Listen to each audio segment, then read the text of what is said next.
Welcome to Acera's pre-retirement webinar. In this webinar, I'm going to tell you all the things that you might want to know in the 3 years leading up to retirement, or perhaps even the 3 months leading up to retirement, or the 3 weeks leading up to it, because you're going to retire soon, which is, I'm assuming, why you're watching the pre-retirement webinar. If not, we have a new employee slash mid-career webinar that you might enjoy, but you also might enjoy this to see what the things are that you need to know in the 3 years, 3 months, or 3 weeks leading up to retirement. So, since you're getting ready to retire soon, you probably have some questions. Questions like, what do I need to know about my pension? Do I need to do anything? And if I need to do something, what do I need to do? Well, I have been doing this for a while, so I kind of know I probably 95% of the questions you're going to ask, and I've prearranged the answers to your questions, what I think you want to know, into the form of this checklist. So we're going to go through this checklist during the presentation. I'm going to help you understand your Acera membership. And as part of that, we'll touch on your contributions to the retirement system. I'll show you a retirement timeline. We'll talk about your tier. I will also help you get a precision retirement benefit estimate. I'll show you how to do that. And as part of that discussion, I'll first show you our retirement formula, which shows you how we actually do the retirement calculation when you go to retire. We'll talk briefly about purchasing service credit. I will talk at length about how vacation affects the salary component of the retirement formula. And I'll show you our precision benefit estimate tool in our Member Direct website portal. In the second half of the presentation, I will help you verify your retirement eligibility. I will talk to you about choosing your retirement date. I'll walk you through the application process to retire. I'll talk as part of that about the 5 retirement allowance options, what they do for you, what they do for your beneficiaries. I will also help you understand other benefits that we offer, including medical, dental, vision benefits. So I'll show you our medical, dental, vision plans and talk about the premiums and the subsidies we have for those. And then I will talk a little bit about some other life events. And that whole thing will take about 3 hours and 15 minutes. And then we'll move on to the 457B presentation. So let's jump right in. Let me help you understand your Acera membership. Who is Acera? Well, in one sense, Acera is this acronym that stands for the Alameda County Employees Retirement Association. But there are about 93 of us, I think, right now that work at Acera. And our entire job, everything we do, is to provide retirement, disability, and death benefits to our members. That is all of you. You are members of Acera, and you are part of the who that is Acera. And you're a member of Acera because of the position that you work in and who you work for. So, at some point in the past, you worked full time, or maybe you still currently work full time in the retirement eligible position for a retirement eligible position for one of our 6 participating employers. Now, these are the 6 public agencies in Alameda County that use Acera to provide retirement benefits to their employees. So, if you work for one of these places in that retirement eligible position, that automatically makes you an Acera member. It automatically made you an Acera member as soon as you were in that retirement eligible position, and you've been a member since then. And your membership is not only automatic but mandatory. And you can verify your membership if you look at your pay stub, and you can see there's some money coming out of your pay stub with each check that goes into Acera's fund. That's your employee contribution to Acera's fund. Okay, so as an Acera member, with every paycheck, you're contributing to Acera's fund. So you'll see that in the before tax deductions column. It'll say retirement. Maybe it'll say your tier. We'll talk about your tiers in a little bit. And you'll see some money coming out of your paycheck going into Acera's fund. Okay, with every single paycheck. And every time that happens, your employer is also making a contribution to Acera's fund on your behalf. So that's part of your benefits package.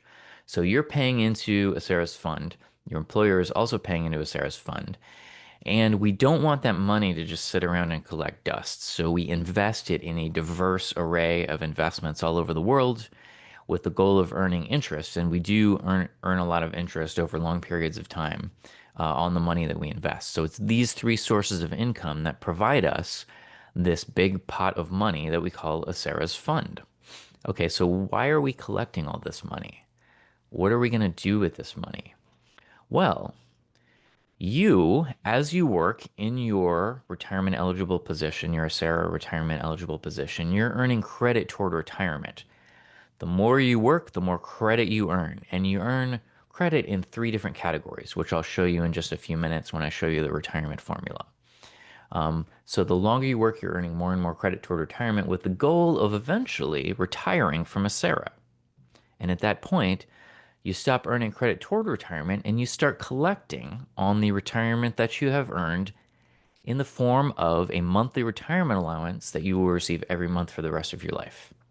You cannot outlive your ACERA retirement. It happens each and every month on the last business day of the month for the rest of your life. It's a beautiful thing. It is a secure, guaranteed retirement that you can count on for the rest of your life. And because it is calculated using a formula, it's something that you can get a precision estimate on leading up to retirement so you know what to expect from ACERA in terms of your retirement planning before you retire. Now, through the course of the presentation, I'm going to throw around some terminology that'll probably come up. You might hear me talk about your monthly retirement allowance, your pension allowance, your pension benefit, your monthly retirement benefit. Um, These are all synonyms for the same idea that you are going to get a payment from ACERA based on the credit that you earned while you were working each and every month for the rest of your life. That's your retirement benefit from ACERA. And that is the main benefit that we offer. But we offer a bunch of other benefits, which we'll talk about.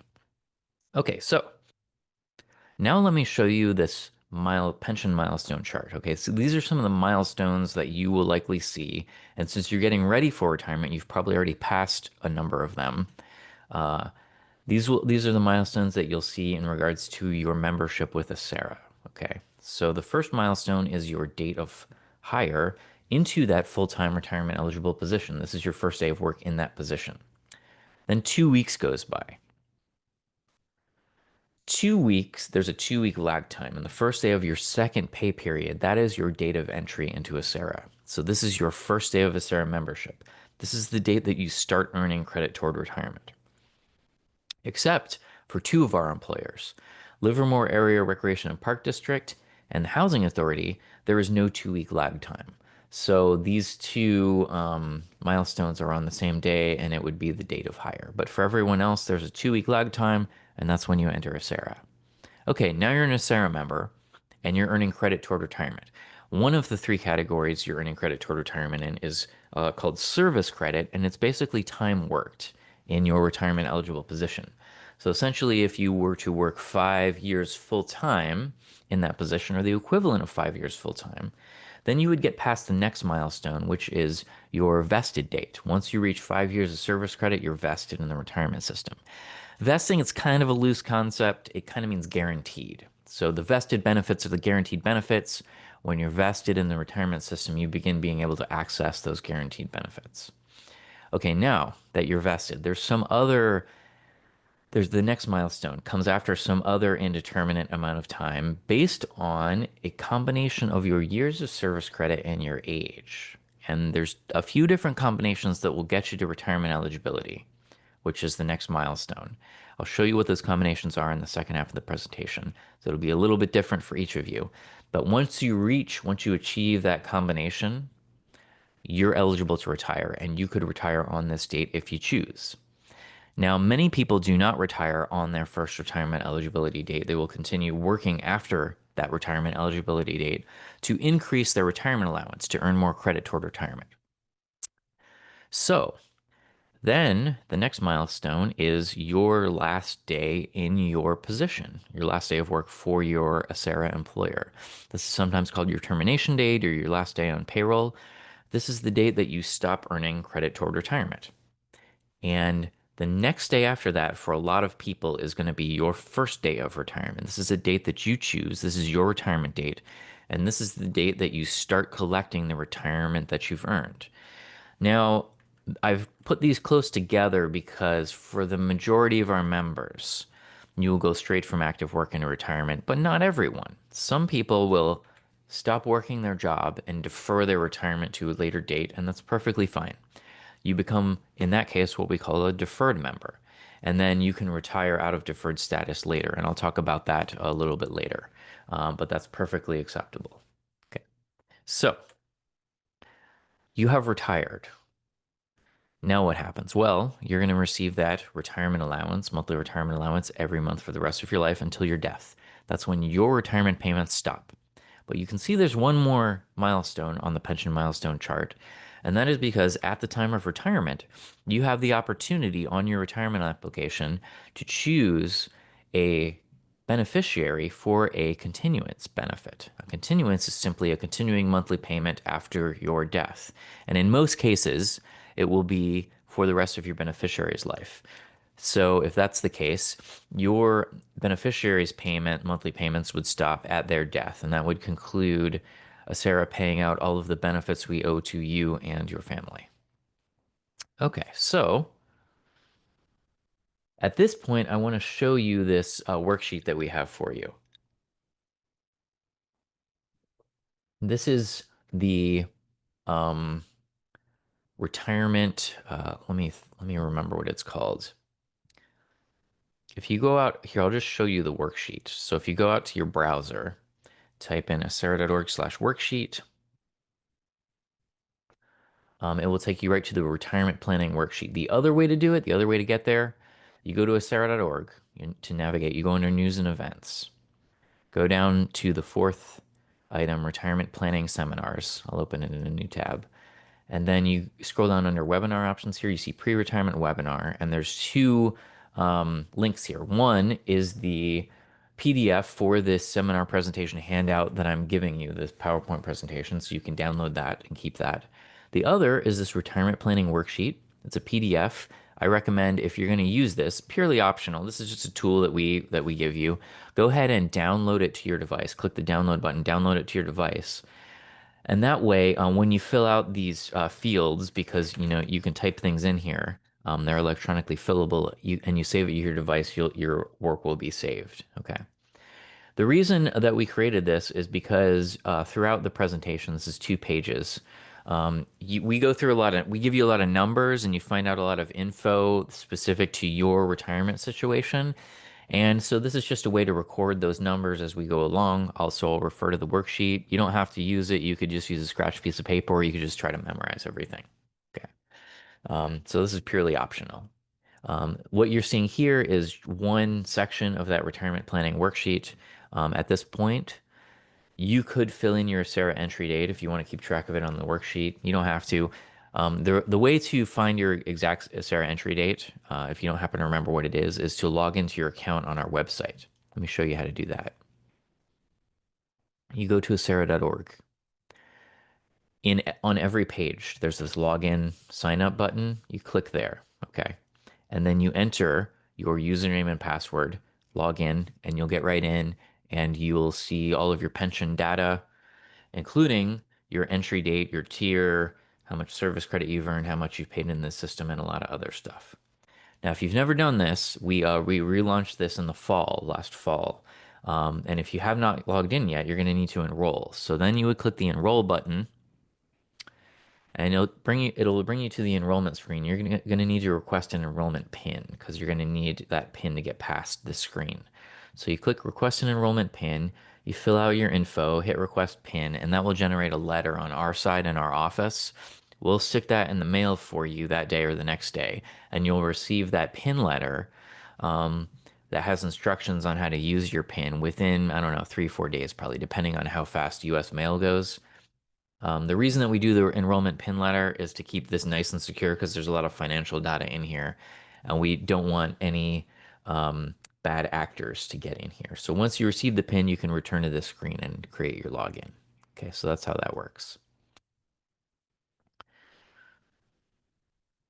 But if you don't want to go through all that, you could just, I also wrote approximate dates in here. You could just approximately write in your Sarah entry date. If you want to at this time pencil in a projected retirement date because you happen to have one in mind, feel free to do that. You might learn something during the presentation though that makes you want to adjust your retirement date a little bit though. Let me say a few more words about vesting, the concept of vesting. I said vesting kind of means guaranteed. Um, the guarantee is from state law. State law tells us how to do everything. It tells us how to run Acera's entire operation, and state law provides the guarantee that makes your retirement secure. The guaranteed benefits are the monthly retirement allowance for life, retirement benefit for life, that pension benefit, an annual cost of living increase that you'll receive as a percentage increase each year as a retiree to help you keep up with inflation, and a $1,000 lump sum death benefit. Now, there's some other death benefits available depending on which retirement option you select. We'll talk about that in the second half of the presentation. These are considered the basic guaranteed benefits. We will talk in more detail about the cost of living adjustment as well a little bit later. Okay, if you happen to want to write in your vested date, now that you know that vesting happens after 5 years of full-time work after your SARA entry date, you can write that in here. The vested date is not really super important, especially if you know you already have 5 years of service credit. It doesn't really matter what date you became vested. Okay, let me tell you about your tier. You all are in one of these Acera tiers, and it's based on your date of entry into Acera. And the difference between the tiers is that we calculate the retirement when we do the calculation a little bit differently depending on which tier you're in. And you'll see those differences as we go through the presentation. I'll show you all those differences. First of all, I want you to look at the right timeline. So if you're a safety member, which is a sheriff's deputy or a probation officer, there could be some other sworn officers I'm not aware of. Um, you're going to look at the bottom timeline for safety members. Now, everyone who's not a safety member is a general member. So you're going to look at the top timeline, unless you're a general member who works for the housing authority or a general member who works for Livermore Area Recreation and Park District, and then you're looking at the timeline for your employer. Okay, so general members. Uh, well, okay, let me just tell you how the tier cutoff dates work. If you entered Acera before the cutoff date for each tier, that would put you in the earlier tier. So for general members, for example, if you entered Acera before July 1st, 1983, that would have put you in tier 1. If you entered Acera July 1st, 1983, all the way up to December 31st, 2012, that would have put you in tier 2. If you entered Acera January 1st, 2013 and beyond, that would have put you in tier 4, and that's the same for all of the timelines because that is the tier 4 is the tier that the state created when they passed the Public Employees Pension Reform Act in 2012. Now you'll note the Housing Authority has a different tier 1 cutoff. LARPD has a tier 3 that they negotiated for their employees. They don't have a tier 2 and they have a different tier 1 cutoff. Safety members have 3 tier 2s. And if you entered Acera October 17th, 2010 to December 31st, 2012, you had a choice between Tier 2C and Tier 2D. And you had 45 days with the start of your safety membership to make that choice. And if you didn't, you were defaulted into one of the tiers. Now, for everyone, if you don't know which tier you're in, or you don't remember which tier you're in, or for some reason the timeline explanation I'm giving you doesn't exactly cement which tier you're in your mind, you can always log into your account on our website and it will tell you exactly which tier you're in. Okay. So now that you know which tier you're in, or if you already knew, on that that retirement planning worksheet that goes along with this webinar, there's a My Tier section. You can mark off which tier you're in.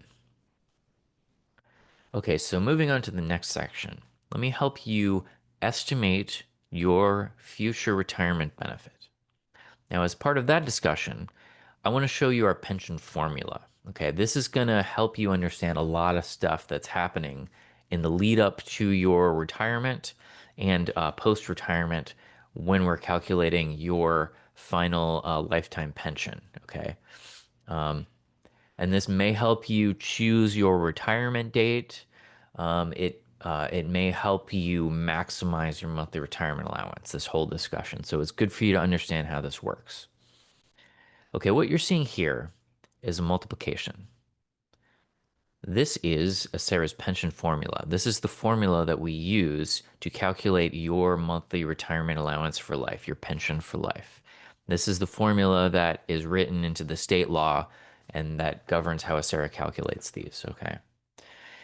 Now, you're seeing that in this multiplication, there are three factors. There's three different items that are being multiplied together. These are the three categories in which you earn credit toward retirement. Let me say a little bit more about that later. First, let me walk you through the formula, okay?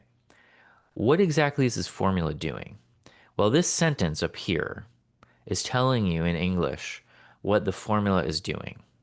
So, what you are going to get as your Sarah monthly retirement allowance for life, you're going to get in retirement a percentage of your highest salary. And it's the highest salary that you have earned from any time in your career. So we'll find your highest salary and we'll use that in the formula. So you're going to get a percentage of that highest salary for each individual year of service that you have worked, of service credit that you've earned with Acera. Okay. So let me plug in some numbers for you, give you an example, and I think it will help illuminate this whole concept a little bit better. Let's say, for example, that the percentage of your highest salary that you're going to get for each year of service is 2% exactly. Let's also say, for example, that you worked in your career 20 full-time years exactly. So you earned 20 years of service credit with Acera exactly. So we'll plug in 20 years here. Okay. Now your monthly retirement allowance for life is going to be 2% of your highest salary for each individual one of these 20 years. So essentially, we're taking 2% of your salary and we're lining it up 20 times and we're adding it all together, okay? So 2% of your salary plus 2% plus 2%, 20 times equals 40%. So essentially, we're multiplying 20 years times the 2%. And so your highest average month, your retirement allowance is going to be 40% of your highest average monthly salary because you're getting 2% of your highest average monthly salary for each one of those 20 years. Okay, now to finish out the example, let's say, for example, that your highest average monthly salary that you earned during your career was $5,000 per month. So now we know, now we can see that your retirement allowance that you're going to get every month for the rest of your life is going to be 40% of your highest salary, which is $2,000. So this would be your lifetime pension from Acera plus cost of living adjustments. Okay.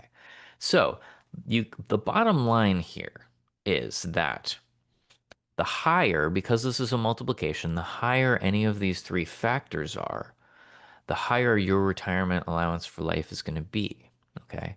So the way that, and you don't have a ton of leeway to dial this in, but the way to dial in the monthly retirement allowance amount to the highest it can possibly be is to dial in each one of these factors, to maximize each one of these three factors. Because the higher each one of the factors are, the higher the age factor percentage, the more years of service credit, the higher the salary equals a higher monthly retirement allowance for life. Now, what I'm going to show you is how I will go into detail about how we calculate each one of these three. Somebody asked a question about how we calculate the highest average salary. I'll show you that in just a minute. Let me talk first about how we calculate the age factor percentage, how we calculate the years of service, how we calculate and then I'll talk about the average monthly salary. Okay. So first of all, for the age factor percentage, the way that you maximize the age factor percentage is just by aging, by getting older. So you don't really have to do much there. You just have to be around longer. And really, maximizing the age factor percentage and the service credit kind of goes hand in hand because the longer you work, the older you get. Okay. Now, there is a way to tweak the age factor percentage and make sure it's the absolute maximum by choosing the correct retirement date. And I will talk about that in the second half of the presentation. Okay, so how do we determine the age factor percentage? It's not necessarily going to be the 2% I used in the example. It's going to be based on your tier and your age at retirement. So this is one of the differences between the tiers. It's the set of age factor percentages that we use to plug into the formula. So what you're going to do, you're seeing a sample age factor percentage chart here. You're going to find your specific tier. Now, if you're a safety member, you're looking over here for your tier. If you're a general member, you're looking over here for your tier. And you just find your tier and you look at that column of numbers and forget about the other columns because they don't apply to you. Okay, so what happens is, let's say you're a general member and you are in tier 4 and you're going to retire at age 60. Well, when you go to retire, we need to calculate the retirement formula for you. We need to find your age factor. So we come over to the chart, we see general tier 4, we go down to age 60 where those intersect and we see 1.80%. That's the number that we plug into the formula for you. Really, our software does all this. It's all pre-programmed to do this. Okay. But if we were to do it by hand, that's how we would do it. And you'll note that the percentages get larger at older retirement ages. So the older you are when you retire, the higher the percentage of your salary you're going to get for each year of service. You'll also note that the percentage maxes out at a certain age, and that is denoted by the blue box. So if you retire, let's say at age 65 as a general tier 2 member, you would get the maximum 2.43% age factor percentage in the formula for you. And that would be the same if you retired at age 66 or 67 or 68 or 78, you would still get that maximum 2.43% age factor percentage. So the percentages stop increasing at the maximum age for your tier. You will also note that I skipped a bunch of ages here. There's a bunch of gaps here, and that's because there is actually an incremental increase to the age factor percentages with every 3 months that you age. So if you were to go to our website and go to acera.org/age and look at the full age factor chart with all the incremental increases, you would see that there's an increase for example, 52, 52 and a quarter, 52 and a half, 52 and three quarters, 53, and so on and so forth. And every quarter year that you age, there is a slightly higher age factor percentage that you would get in the formula for you, and it's based on your birthday. So, for example, if your birthday is January 15th, 3 months after your birthday, 1/4 year of age would be April 15th.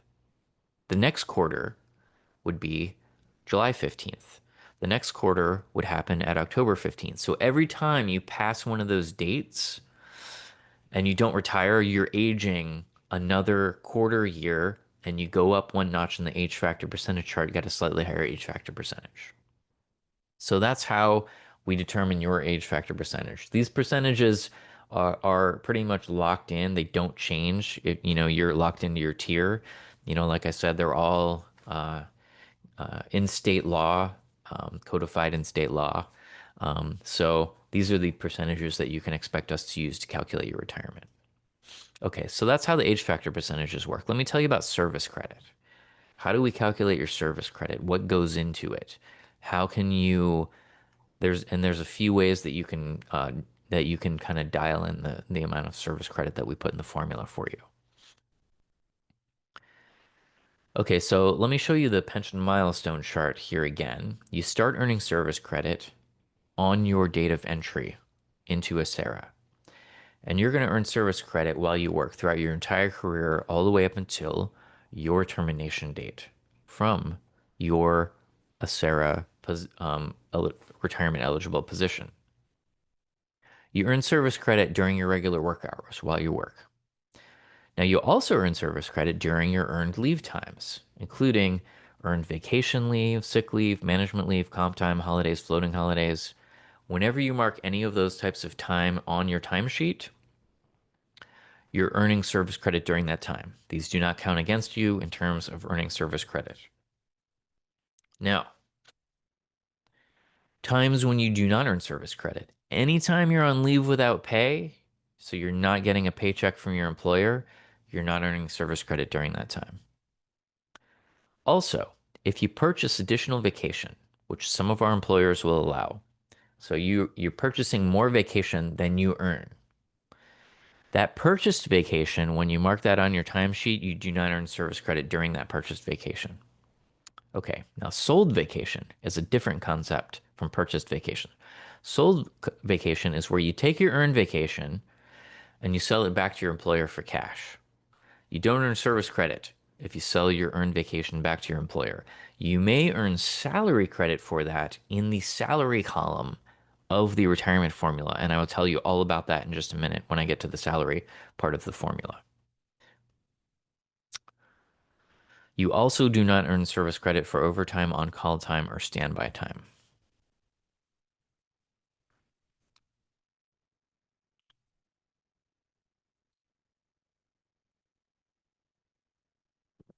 Okay, I see a couple of questions popped up. Let me finish talking about the service credit and then I will answer those two questions. Okay, so here are some examples of types of time that you can purchase that will increase your amount of service credit in the formula. So this is one of the ways to increase to dial in your amount of service credit in the retirement formula. And if you make a service credit purchase, it increases your service credit, so it increases your retirement allowance when we go to calculate your retirement allowance. Okay. Um, so that these are pretty much the two ways to dial in service credit is to work longer to earn more service credit by, your regular work hours or to purchase additional service credit. You'll note on none of these bullet points, there's no type of time here that is just straight up airtime. What in some other agencies people used to be able to buy. You were never able to do that with Acera. You can't just buy extra time. So it has to fall into one of these categories. And the theme here is that you incurred a type of time or a type of situation that did not allow for you to earn the service credit during that time, but the law does allow for you to go back and buy it later. So here are some examples. These first examples are basically time worked before you achieve your retirement eligible position. Okay. And I'm not talking about time worked for a temporary agency or an employment agency or under contract. Those are not purchasable. But there are other types of time, just plain old part-time work or project work or seasonal work, intermittent service as needed. These are all kind of categories of that time worked before your retirement eligible position for your Acera employer. Those are purchasable. Also, the county's temporary assignment pool time, which is what TAP stands for, that's all purchasable. Okay. Now, days before entry, this is the 2-week lag time between your date of hire and your date of Acera entry. That's purchasable. Then unpaid leave times, including medical leave, disability leave, and military leave.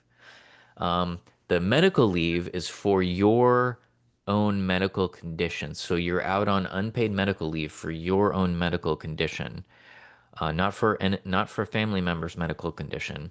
Once you return from that unpaid medical leave, that's purchasable up to a year per instance. Now, somebody asked, what about FMLA? FMLA is kind of this label that is tacked on to the time that you're out. And the reason it's tacked on there is because there's a federal law that makes it so that you can be out for, I think, 12 weeks and not lose your job. 12 weeks of medical leave. Okay.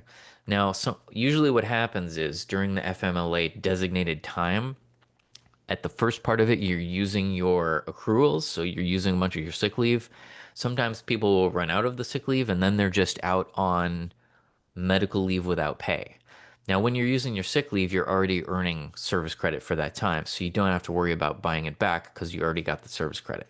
But when you ran out of the leave and you're still out on FMLA, or even if you've gone beyond the FMLA and you're still out on unpaid medical leave, it's all of that unpaid medical leave time that's purchasable up to a year per instance.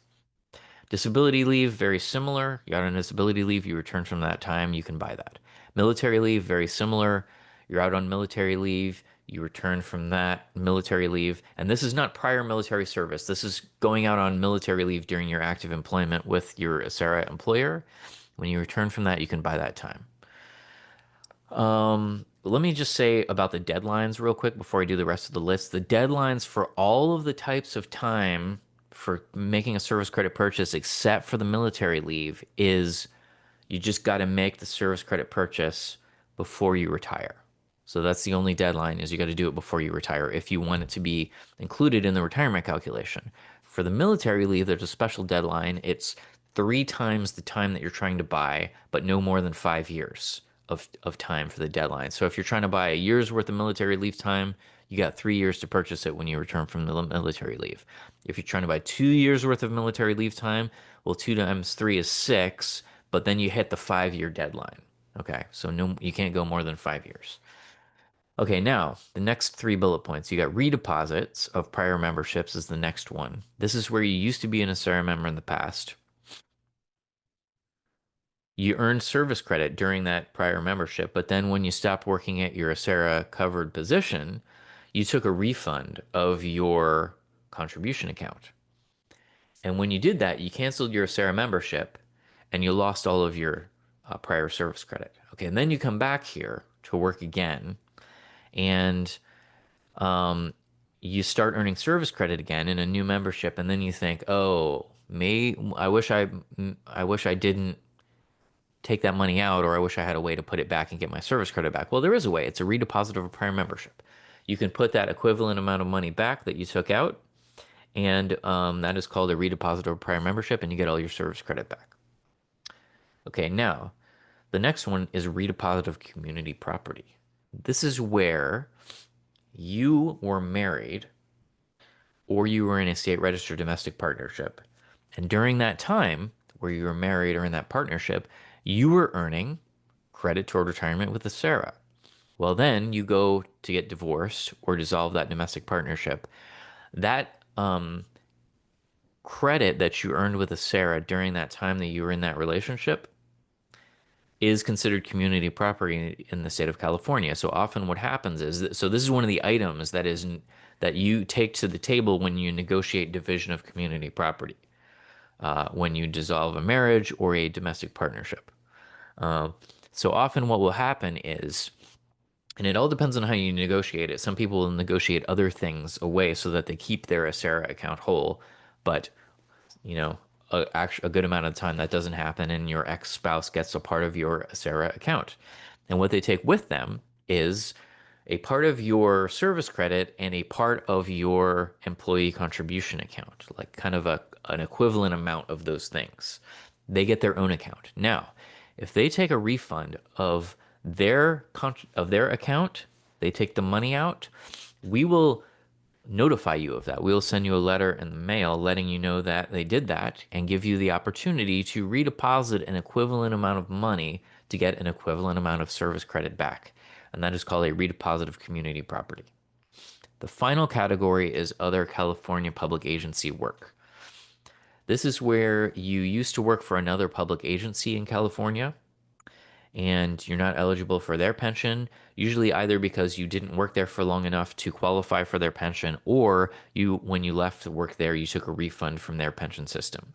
You can buy that time as a Sarah service credit.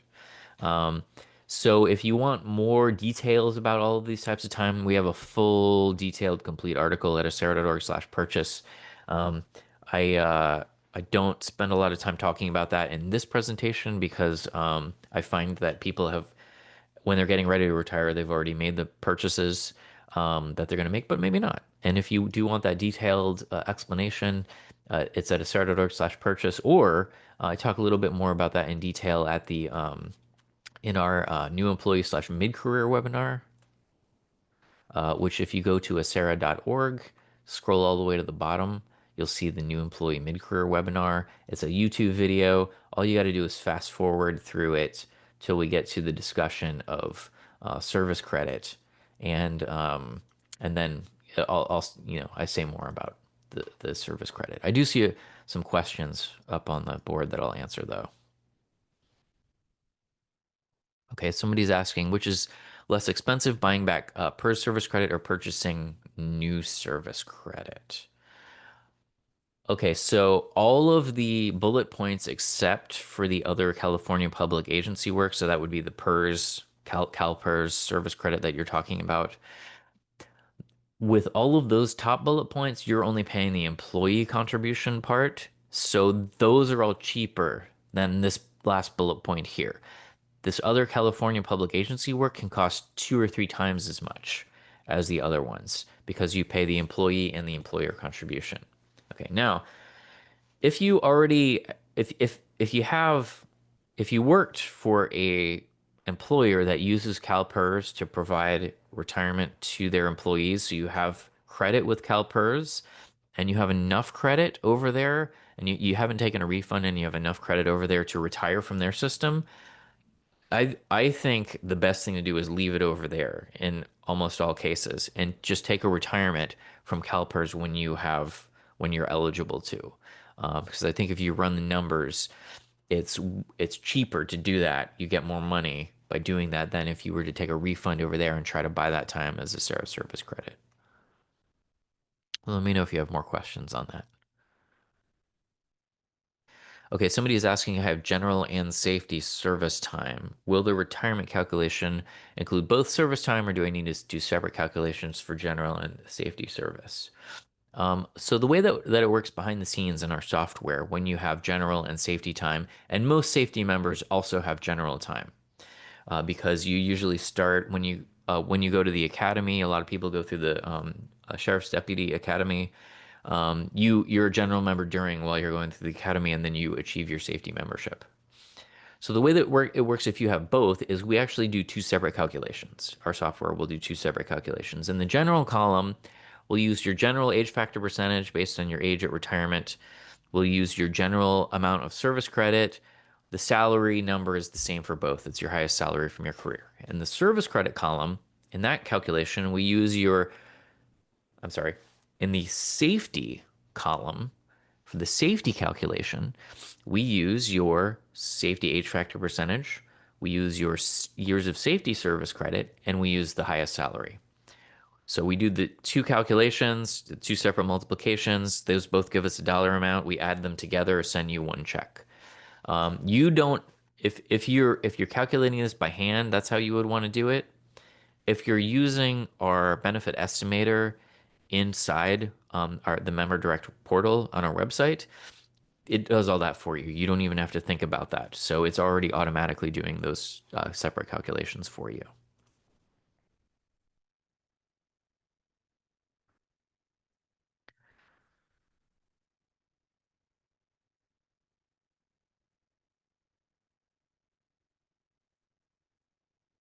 Somebody's asking, what if you have some disability leave but did not exhaust your leave time? I'm not sure what happens with the disability leave time. You would probably want to ask your employer, like your payroll clerk or your HR department, what would happen to your excess disability leave time. Um, when you stop working, it's possible that that's a use it or lose it thing. If it's designated as sick time, the last thing that I'll tell you all about, that's kind of a good segue, and I'll get to the other two questions in just a second. Um, the other thing that I want to tell you about service credit is what happens to your unused sick leave time. The unused sick leave and the unused earned vacation time are the only two buckets that I'm aware of that will impact your retirement allowance calculation. I think all of the other buckets are use it or lose it. Um, but yeah, you would want to ask your employer about whether that disability leave time uh, is considered sick time for the purposes of us converting it to service credit. So what happens to your unused sick leave? Well, if you go straight from active work into retirement, which means that your last day on payroll is the day before your retirement date, these are two consecutive days. This means you're going straight into retirement. There's no gap here. We will convert your sick leave to service credit on a 2-to-1 basis. Excuse me. So, what we do is we take your sick leave that you still have on the books at the time that you stop working and go into retirement, and we divide it by two. But we can only use a certain amount of the sick leave. There's a cap on it. And the cap is in your memorandum of understanding, which is what MOU stands for. So it says in your memorandum of understanding how much sick leave is convertible to service credit. Okay. For a lot of the MOUs, it's 125 days.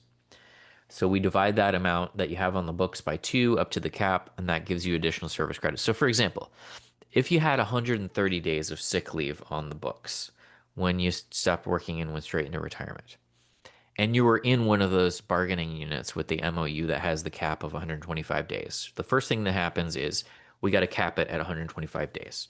So everything above that, those extra 5 days in this example, you have 130 days on the books, you just lose those 5 days. Those go poof. You get to do nothing with those. Okay, then we take the remainder that we can convert and we divide it by two, and that gives us the amount of additional days of service credit that we put onto your service credit number in the retirement calculation. So in this example, it would convert down to 62 and a half days of service credit. Now, these are not calendar days, these are work days. So if you spread those out over the work weeks, that would probably equal in a lot of cases about 12 plus work weeks, which is about a quarter year. So you would get an additional 0.25 years of service credit um, on to your service credit number that we use in the formula for you. So that increases because your service credit goes up, that increases your retirement allowance. This is another way, this is another one of those levers that you have to increase your amount of service credit is just simply by going straight from active work into retirement and us doing the sick leave conversion for you. This happens automatically. You don't have to think about it. This also does not push out your retirement date. This simply affects the number that we put in the formula for you. So your retirement date is your retirement date. We just will increase your amount of service credit by the amount that we can increase it based on your sick leave. Oh, the other thing I wanted to say about service credit is it's measured in years. So if you look at, you log in your account, you look at your service credit number, it'll say like 15.87256 years of service credit. And all of those decimal places are us calculating your service credit down to the fraction of a day. Every 15 minutes you work, you earn 15 minutes of additional service credit toward retirement. And you get all those decimal places in the formula when we calculate your retirement. So you're earning service credit right up until the last 15 minutes of your last day on payroll.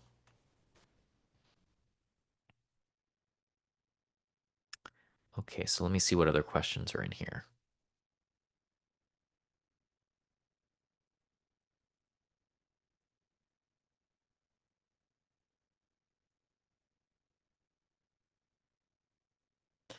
So somebody's asking, can you take it out of your paycheck in payments to buy it back? Um, if you're talking about service credit, the answer is yes.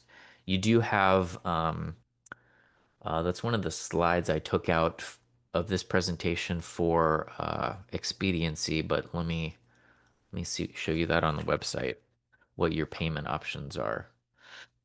Um, so let's see here. Purchasing service credit, uh, time not eligible. How much does it cost to purchase? Payment options.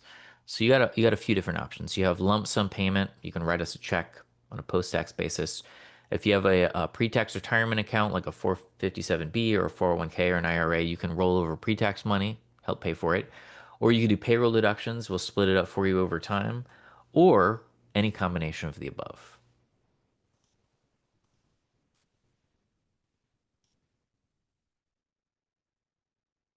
And somebody's asking, how long do you have to repurchase the community property? For the community property, the redeposit of community property, the deadline for every one of these purchases is you got to do it before you retire. That's the deadline. Now, it does take some time to do these calculations. What our department tells people who the department that does these calculations, they want you to submit a purchase request form, which is how you initiate this, at least a month before you retire. And that's a really last minute purchase. And in that case, you're probably just going to be doing lump sums and rollovers, and we're not going to be taking it out of your paycheck. So that's the deadline for that.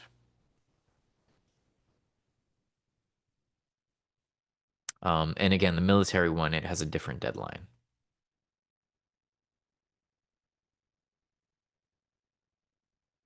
Okay, somebody's asking, I have CalPERS and I chose reciprocity at the time of hiring. Do I get a separate pension check from CalPERS or will that be added in my SRA pension check? That is a very common question, and the answer is that it will be separate. So we're separate agencies. We're just kind of linked together in terms of kind of synergizing both retirements, but we'll both be doing separate retirement calculations for you. The thing that's common between the two calculations is we both use the same salary. So the highest salary that you earn under any system that's linked together through reciprocity, all of the systems will use to calculate your retirement. But we'll each individually use the service credit that you earned with each system and the age factor that you have with each system.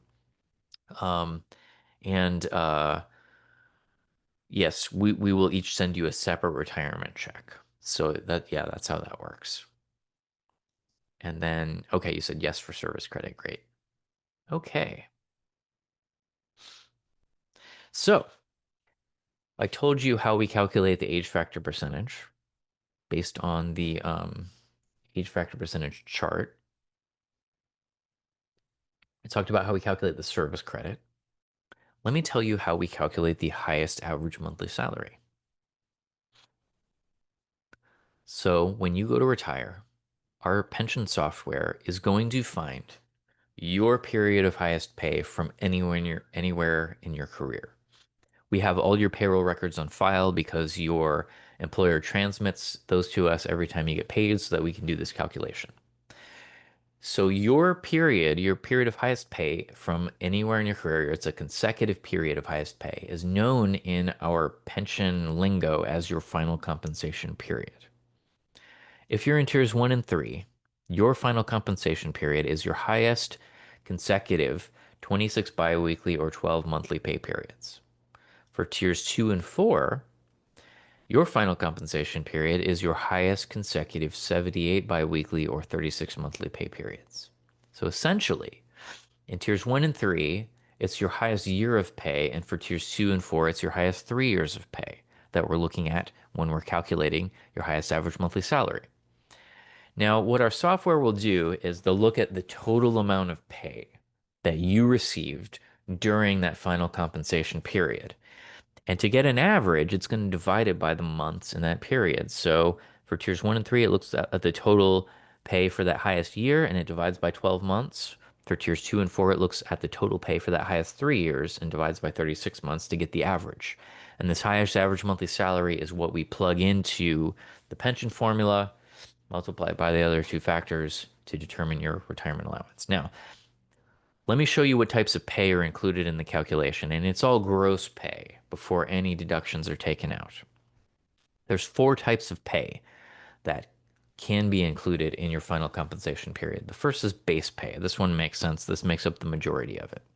The second are other types of pay, sometimes known as footnotes. These are other pay codes that may or may not be included in here. Now, there's probably like 1,000 pay codes. So, and I can't tell you off the top of my head whether they're included in the calculation or not, but you can find that out for yourself if you're curious by visiting acera.org/paycodes, finding your pay code in the list, and it'll say yes or no whether it is included in this calculation or not, whether it counts toward your salary for calculating your retirement or not. If you need help finding your pay code on the list, you can ask your payroll manager for more info. The one pay code that I know that never counts is overtime. That never counts. Okay, now there's 2 more bullet points on the list. 2 more possible types of pay that can be included as pay for calculating your retirement allowance. This is known as vacation sales and vacation cash out. Now, you'll note that it says not tier 3 or 4. That's because tier 4, the law does not allow for us to include these types of pay. For tier 3, your employer does not let you sell vacation, and the way the law works is that if you can't sell vacation, then we can't include any of it. So this is for tiers 1 and 2 only, okay? So we're talking about vacation sales and vacation cash out are 2 types of pay that can be included in this highest average salary calculation. So tier 3 and 4 members, you can take a little optional break. I'll probably talk about this for 10, 15 minutes. Or you could stick around if you're just curious to see how this works. Okay, here's how this works. So, vacation sale or vacation sell is when you sell your vacation, your earned vacation, the amount of vacation that you accrue, you sell it back to your employer for cash. So that's called vacation sell. Vacation cash out is when you simply have vacation leave, earned vacation leave left over on the books when you stop working and retire and or retire, okay? Basically, at the time that you stop working your job, if you have vacation left over on the books, they will refund that vacation time to you as cash. That's called a vacation cash out or vacation payoff, okay? Now, what we're talking about in this discussion is your total vacation compensation between these two, the sum of the amount of vacation that you sold during your final compensation period and the amount that is being cashed out for you during that final compensation period. For the vast majority of our members that retire, this final compensation period is at the end of your career. And that is because you're making the highest rate of pay that you've made during your entire career at the end. And so your final compensation tends to be the end of your career. That's not the case for everyone. Some people will make a lower rate of pay at the end of their career for various reasons. In your case, your final compensation period would probably be a period that is a little bit earlier in your career, and in which case the vacation cash out would not count toward um, the total final compensation we're talking about in this discussion. But for the vast majority of people, your final compensation period is at the end of your career, and so the vacation cash out would count in here. And so we would be looking at a total of vacation sales and vacation cash out. Okay. Um, and for the purposes to keep things simple, I'll probably refer mostly to those people who have the final compensation period at their end of their career when I'm talking about the vacation cash out. Okay. So here's the theme here. Here's the underlying idea behind this whole topic of conversation. If you get compensated for your earned vacation, either through vacation sales or vacation cash out or a combination, that means that when our software goes to look at your final compensation period, the total salary that you will have earned during that final compensation period will be a little bit bigger. Because your total salary during the final compensation period is a little bit bigger, that means that when we calculate your average salary over that time, your average salary is a little bit bigger.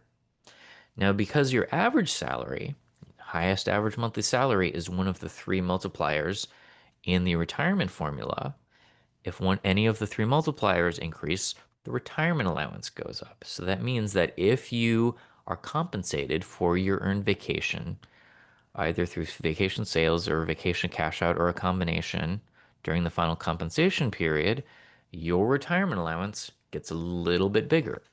That is why people are interested in this topic, okay? Because this can increase your retirement allowance by increasing the salary that we use in the calculation. How much will it increase your retirement allowance? Here is a approximation chart that you can kind of use to gauge your interest in this topic. Okay. So what this is showing is that if you are compensated for a certain number of weeks of unused vacation, what approximate increase it would have on your final retirement allowance that we calculate at the time of retirement and for the rest of your life. So for example, if through a combination of vacation sales and cash out or either or, you were compensated for 6 weeks of your unused vacation during that final compensation period, that would increase your retirement allowance by 3.8% immediately at the time of retirement when we calculate your first retirement allowance. And you would have that higher retirement allowance every month for the rest of your life. So you can kind of see why people are interested in this topic. It's this little boost to your retirement allowance um, uh, based on this compensation for earned vacation. And you can see it gets larger the more vacation that you're able to sell and have included in the calculation. You'll also note that for tier one, the percentage is increased. The boost is increased. Now, one side note here: don't get confused between these percentages and those age factor percentages I showed you. It's two totally different topics. Okay, what this is showing you is the amount on the final calculation between you not having had the earned vacation compensation and you having had it. Okay. And this is the boost that it gives to your final retirement allowance number. Now there's a cap on how much vacation compensation we can include in this calculation. You'll note the slide is saying must include, and I like to point this out at this point is because I told you earlier that state law governs everything that we do. Well, it also governs this retirement calculation, and state law tells us that this vacation compensation that you're receiving during this final compensation period, that is your salary. That is considered your salary for the purposes of calculating your retirement. So even though it seems like this, um, it almost seems like this. Well, I won't quite say that. I'll just say that this is the way that we have to do this. The law tells us that we have to do it that way. And so because if you get compensated for the vacation and we see that come through in your payroll records, we have to do it. Okay, but there's a cap on it. The law also provides for a cap on how much of an increase this can be. Now, what you're seeing here is a piece of that retirement planning worksheet. It's page 2 of the retirement planning worksheet that's available at acera.org/worksheet. And I'm going to show you two different pieces of that. The first is going to be geared toward Alameda Health System employees because AHS employees, your vacation cap is calculated slightly differently than everyone else. Okay. So let me first talk to you about what your cap on vacation compensation that is includable in the salary calculation is, and then I'll talk to everyone else. Okay. So for Alameda Health System employees, to figure out how much vacation compensation we, Acera, is allowed to include in the salary calculation for you, you just need to know one number. That number is how many hours of PTO you earn per pay period. Now, for everyone else listening, PTO is something special Alameda Health System does. They basically have, it's sort of like vacation leave and sick leave all in one bucket called paid time off. Okay. So you just need to know HS employees, how much PTO you earn per pay period. I believe it is on all of your pay stubs. You can see how much you earn per pay period. You plug that number in here. Okay. In this example, this person earns 6.7692 hours of PTO every time they get their paycheck. Now, all you do, if you're in tier 1, you multiply that number by 13. If you're in tier 2, you multiply that number by 39. And that converts your limit in that tells us what your limit is in hours. So that means that if for this tier 1 member, if they were able to get compensated for up to 88 hours of their PTO, all of that 88 hours would be considered salary for calculating their retirement. For the tier 2 person, if they were able to get compensated for up to 264 hours of the PTO, all 264 hours would be considered salary. 264 hours of that vacation compensation would be considered salary for calculating their retirement. Now, there's an exception. AHS employees who are in the UAPD union, you don't have to do any math. There's a flat limit, flat cap. And if you're in tier 1, the cap is 120 hours of PTO. And if you're in tier 2, the cap is 360 hours of PTO. So that means if you had up to 120 or 360 hours of PTO that you got compensated for, that you got cash for during that final compensation period, all that would be considered salary for the purposes of calculating your retirement.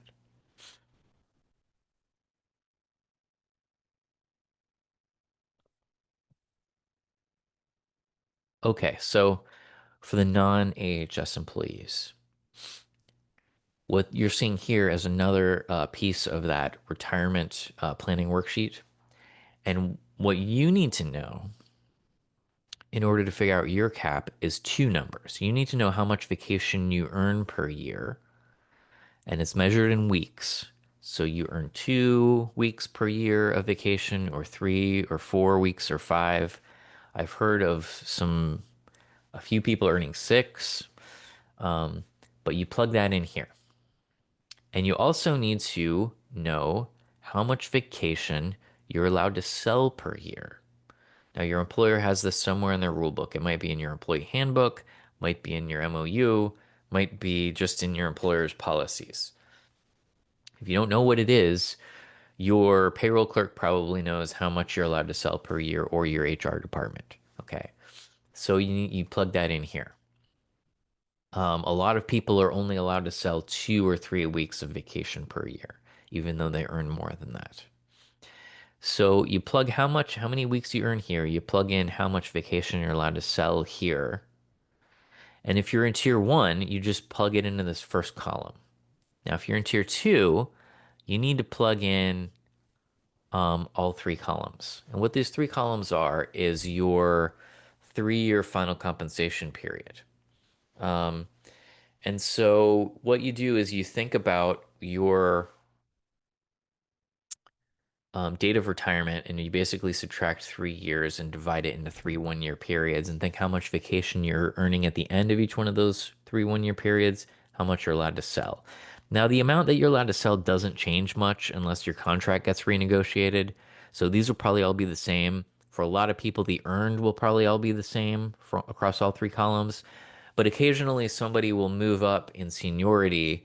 You go over one of those milestones, I think, like if you move from 20 years of seniority to 21, you go up from earning 4 to 5 weeks. And so there might be a difference in here. Okay. Now you take these numbers and you go out to this calculator that we have on our website. If you type in acera.org/vacation in your browser, it'll take you right there. So let me just go ahead and do that over on the browser side, vacation. And you get to this page here. It's a shortcut, and you pop open this first little drop down here. And it will allow you to plug in your numbers, how much vacation you earn per year, 5 weeks from the example, how much you're allowed to sell per year, 2 weeks. And it will calculate your cap on how much vacation compensation is includable in your highest average monthly salary calculation. If you're in tier two, it gives you more fields. If you click tier two, and you can plug in all of them, and you can see it gives you a running total at the bottom.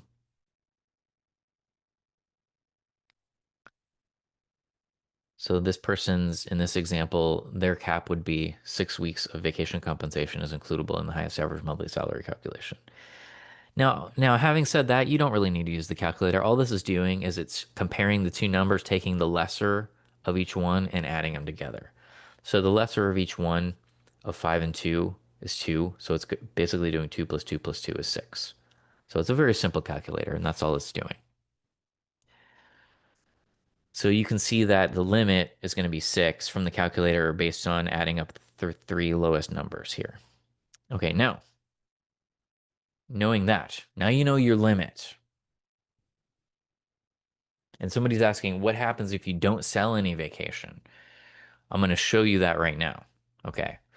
You don't actually have to sell the vacation. You just have to be allowed to sell it. It just has to be one of your employer's policies, but you don't actually have to sell any.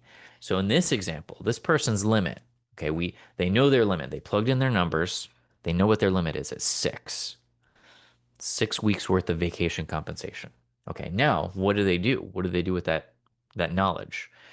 They can do a few different things. Probably the easiest thing to do is simply have that amount of vacation left over on the books to cash out when you quit. You just save up that amount, have that on the books. When you stop working, they'll cash you out for it. Don't worry about selling any. And you will get 6 weeks worth of basically salary come through, extra salary come through that we will use to calculate your salary for calculating your retirement. Okay. That's going to be good enough for a lot of scenarios. Now let me show you one more scenario where you might have to do a little extra work and you might actually have to sell some vacation, okay? If you want to maximize this. Now, this is all optional. If you don't want to do any of this, we're just going to calculate your retirement straight up, if you don't have any vacation on the books, you didn't sell any, don't worry. This just gives you a little boost, but if you don't do any of this, don't worry. We're just going to calculate your retirement normal without any of this, and it'll be fine. Okay. Okay, so different scenario. Let's say you are a person who is in tier two, so we're looking at a 3-year final compensation period, and you earn 4 weeks of vacation per year. So you have not yet reached the 21-year mark for the county, for example. You're somewhere between, I think it's 10 and 21 years that you're earning 4 weeks per year. I could be wrong. Okay, now your employer allows you to sell 3 weeks per year. There's a lot of management what do you call it? Classifications that allow you to sell 3 weeks per year. So when you plug your numbers into the calculator, you're going to find that your limit is 9 weeks worth of vacation compensation that is includable. And that is, again, because it's taking the lesser of each of these numbers and adding them up. 3 plus 3 plus 3 is 9. Okay, so for you, what I need to tell you about is this additional rule that your employer has, which is that they will only cash you out for 2 times your annual accrual rate of vacation. That's the max. So in this instance, this person's annual accrual rate of vacation is 4 weeks of vacation per year. Every year that they work, they earn 4 weeks of vacation. 2 times 4 is 8. They will only, your employer, if you have 8 weeks on the books of vacation when you stop working, that's the max they will cash you out for. Okay. So you can see where this problem is going. This person, if they wanted to get up to the 9 weeks worth of vacation compensation includable in the salary calculation, they wouldn't be able to do it through the cash out alone. Okay. That is when you would need to plan a little bit ahead, even if it's a few weeks ahead before you retire and sell that extra week to get up to the 9, if you're trying to max this out. And if you have the ability to max this out, if you have the 9 weeks to sell or cash out. So you would want to sell the 1 week of vacation and then have the 8 weeks on the books up to the limit to cash out, and that would get you up to the 9, which is your max. Okay. Now, what happens if you already sold a bunch of vacation? Let's say you already sold 5 weeks of vacation during that last 3 years of work. Let's also stick with the 9 week limit. Um, and this goes for everyone, whatever your limit is. If you already sold a bunch of vacation, like what are your options? So it's not just for this example. Well, you kind of have two options.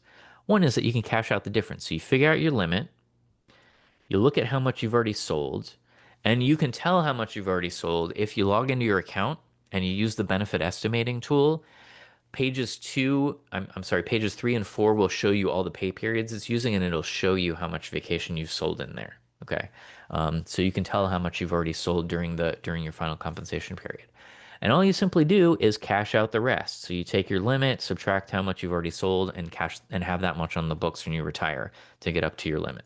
5 plus 4 is 9.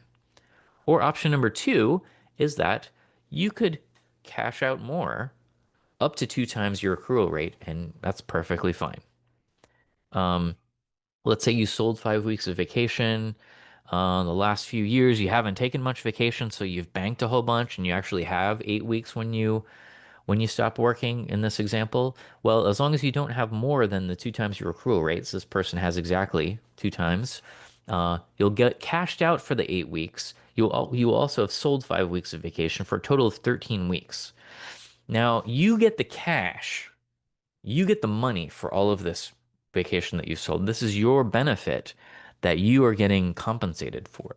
So all those 5 weeks of vacation that you sold back to your employer, all that money goes into your bank account.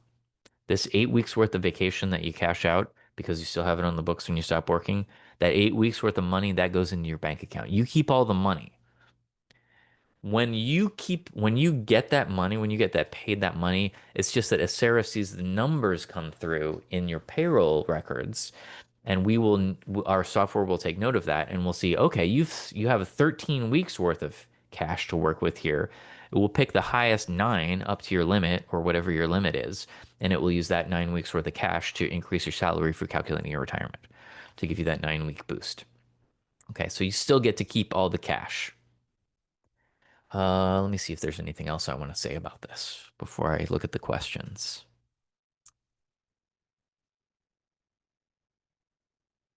Well, let me read the questions and maybe some stuff will come up in my brain.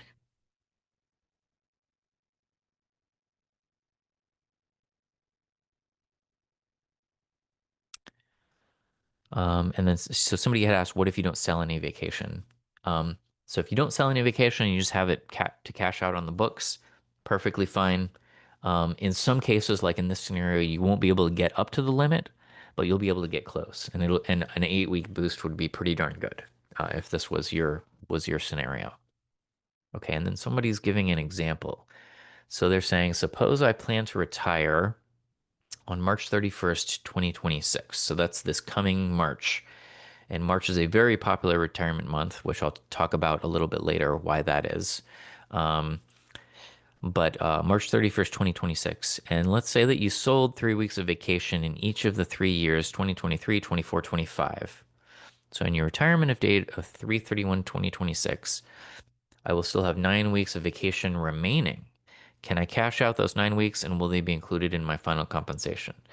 Well, it all depends. Maybe feel free to type in any additional info you want to provide into the Q&A. But it sounds like you're going to have 9 weeks on the books when you retire. So my question would be, how much do you earn per year? How much are you allowed to sell per year? And what tier are you in? So if you're in tier two, we're going to be looking at a 3 year final compensation period. And if you were earning 5 weeks per year, but you're only allowed to sell, and you're allowed to sell 3 weeks, your limit would also be 9. But in your case, 5 times 2, 2 times your annual accrual rate is 10. So in your case, you would be able to just have the 9 weeks on the books. Okay, so you're tier two, earn 5 weeks, allowed to sell three. Okay, that's what I was thinking. So yeah, in your case, your 2 times your accrual rate is 10. You don't have to worry about selling any. You just have 9 weeks on the books when you retire. That gets you up to your limit of 9, and you're golden.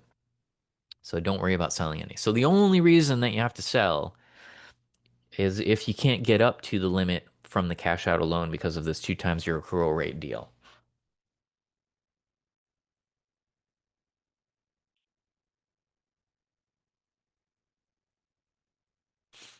Okay. Any more questions on this before I move on? Okay. Somebody's saying if I have 10 weeks on the books when I retire, I'm tier two.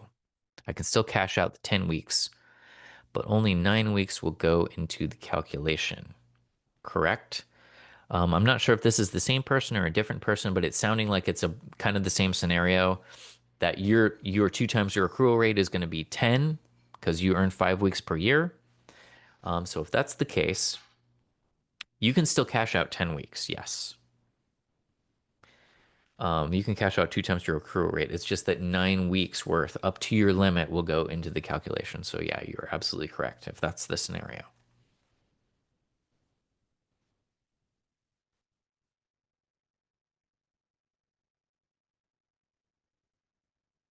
Okay, so let's move on to the next topic.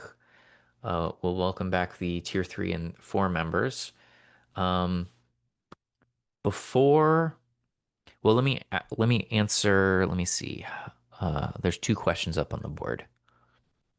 How long do you have to be in your highest salary? Okay, I think I answered that question. The final compensation period for tiers one and three is 1 year, and for tiers two and four is 3 years. And then the next question, can unused sick leave be converted to service credit if you defer retirement? No. If you defer your retirement even for 1 day, you lose all your sick leave. And I think that is a rule that your employer has to inspire you to stick around and work longer. Um, but yeah, that's the way it works.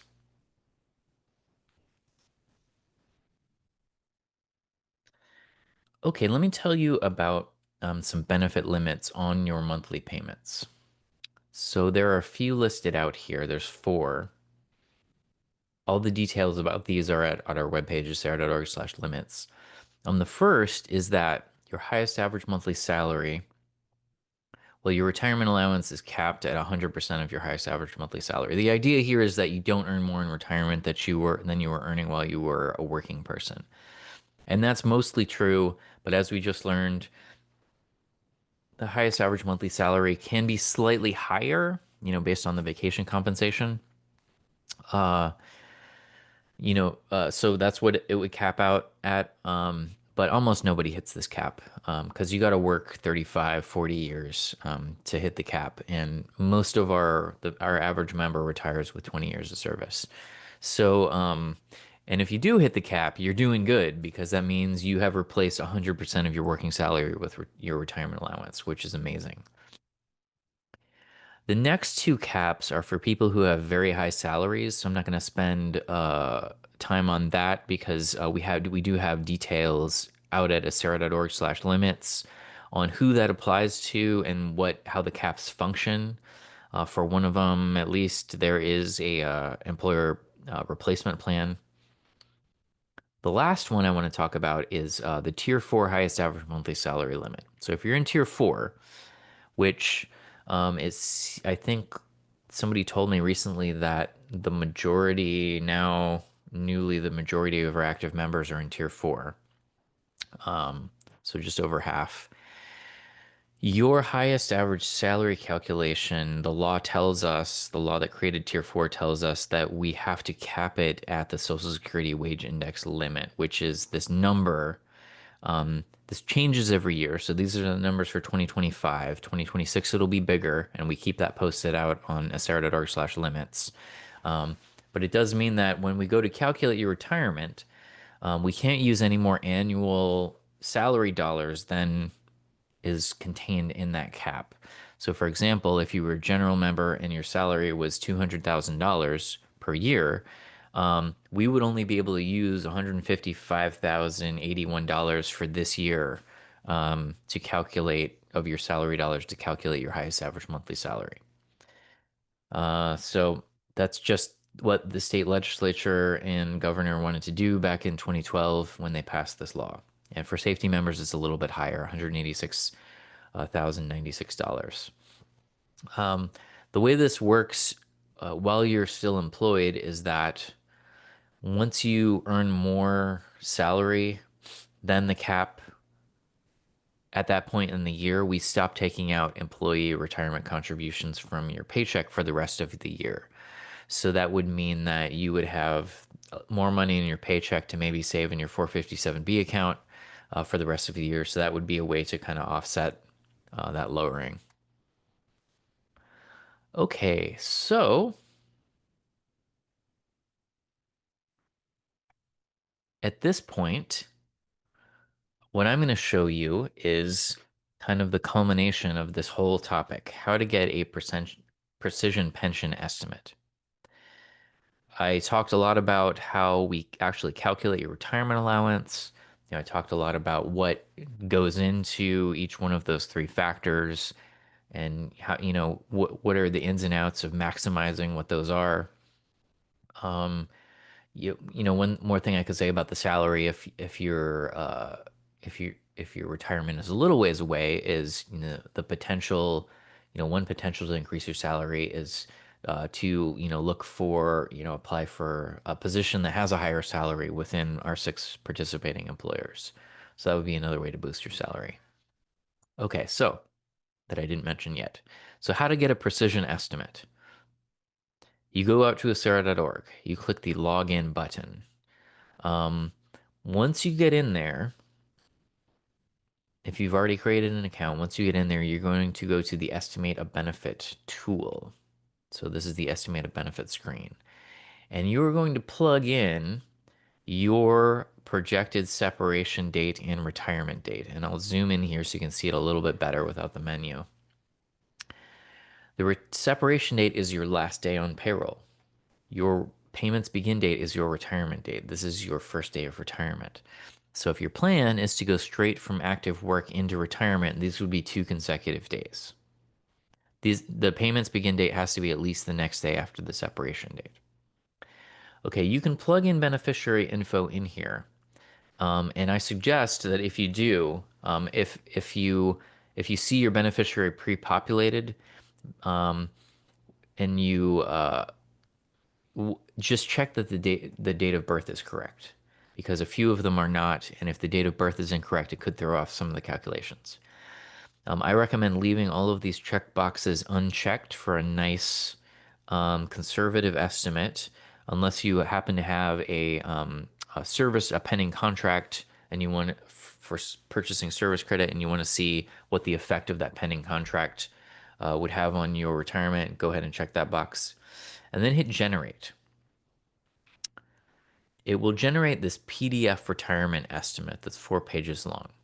The first page is, it gets right to the point. It's your estimated monthly benefit from Acera. So this is an estimate of the dollar amount that you'll receive from Acera every month for the rest of your life. And I'll zoom in so you can see it a little bit better. You'll notice that it has a column for member monthly benefit. This is an estimate of your retirement allowance, and then beneficiary monthly benefit after your death. This is an estimate of your beneficiary's continuance payment. I'll walk you through this a little bit later when I talk about the 5 retirement allowance options. So for right now, you can just kind of look at the unmodified option. But we will walk through these other options in just a few minutes when I talk about the application process and which option you might want to select. Um, but page 2 will show you the all the data that it used to calculate the estimate. Pages 3 and 4 show you all of the payroll pay dates that it includes in calculating the highest average monthly salary for calculating the retirement benefit estimate. And you'll note that if your retirement date that you're getting an estimate for is pretty soon, you'll see a whole bunch of actual pay periods in there with actual pay. And then you'll see a few projected pay periods out in the future where it's taking your last pay period and filling in the rest of the future pay periods to get an estimate. So at this point, if you want to fill in a precision, like whatever the precision benefit estimate is into your worksheet, you could put that here. Or, if you're going to do the worksheet separately, you can take the worksheet PDF and you can take your PDF that you have gotten from the benefit estimator. You can save them in the same folder on your device just to keep track of what you learned here. Okay, so what I just showed you is the way to get a precision estimate using the benefit estimate tool. There is another way to get a benefit estimate, and that's for us to do it for you. And you can fill out this retirement estimate request form and submit it to us, and we will do it for you. Now, it's going to take some time because one of my colleagues is going to receive that request. It's going to go into a queue, and then they're going to answer it based on the queue. Then they're going to send you the estimate in the mail. All that is going to take some days or weeks. And they're going to use the same software that the benefit estimator uses. So you're going to get the same results. And with the benefit estimator, you can use this system as many times as you want. You could, do this 100 times for different scenarios. It's available 24/7, and it's a precision estimate. So I highly recommend just using the benefit estimator. And but again, it's your option. If you want us to do it for you, we can do it. Okay, let me help you verify your retirement eligibility as the next topic.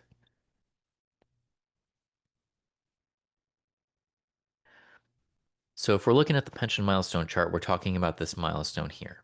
This is the day that you are first eligible to retire, and you could retire on this date if you wanted to.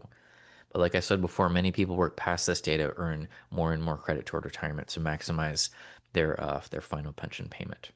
Okay, so I'll show you tiers 1, 2, and 3 first, and then I'll show you the tier 4 slide next. So for tiers 1, 2, and 3, there are 3 different combinations of age and service credit that get you to retirement eligibility. Option number 1 is that you're at least age 50, you have at least 5 years of service credit, and you have at least 10 years of membership with Acera. Now, regarding the membership thing, tiers one, two, and three closed more than 10 years ago.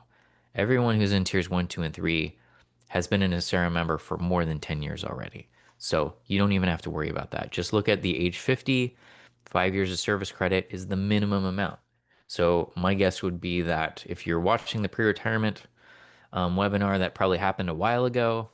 Um, and so that's just the minimum requirement for you to be eligible to retire under option one. Option two is that as a general member, you would have at least 30 years of service credit, or as a safety member, you would have at least 20 years of service credit and retire at any age, even if it's younger than age 50. Option number three is that you can retire at age 70 with any amount of service credit, even if it's less than the 5 years you need for option number one. So if you just had 4 years of service credit, you could retire at age 70 and draw a lifetime pension based on that 4 years of service credit. So that's the eligibility requirements for tiers one, two, and three. For tier four, you have two different combinations that get you to retirement eligibility. Option number one, as a general member, you have to be at least age 52. As a safety member, you have to be at least age 50, and you have to have at least 5 years of service credit. And then you can retire. Option number two is that you can retire at age 70 with any amount of service credit, even if it's less than the 5 years you need under option number one. So pretty straightforward, right? Okay, so if you want to, you can record your retirement eligibility date in the on the worksheet. If you already know that that retirement eligibility date is, well past, you don't even have to worry about it if you don't want to. Okay, let me help you choose your retirement date as the next topic.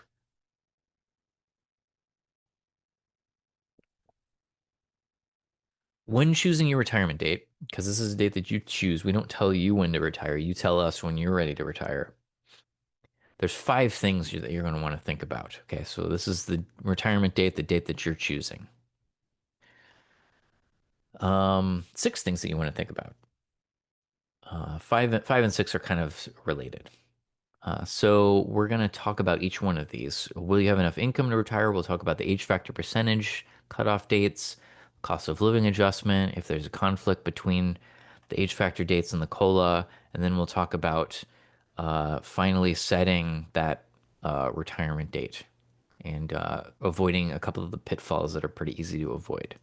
So the first topic is, will you have enough income to retire? This is kind of basic. You all probably have already used the benefit estimator, I'm assuming. Um, and so you're already kind of thinking about, will you have enough income to retire? Because when you stop working, your employer is going to stop paying you. So you're just going to be riding on your Sarah pension, Social Security, and any personal savings that you have, either through the deferred compensation program in your 457B account or elsewhere.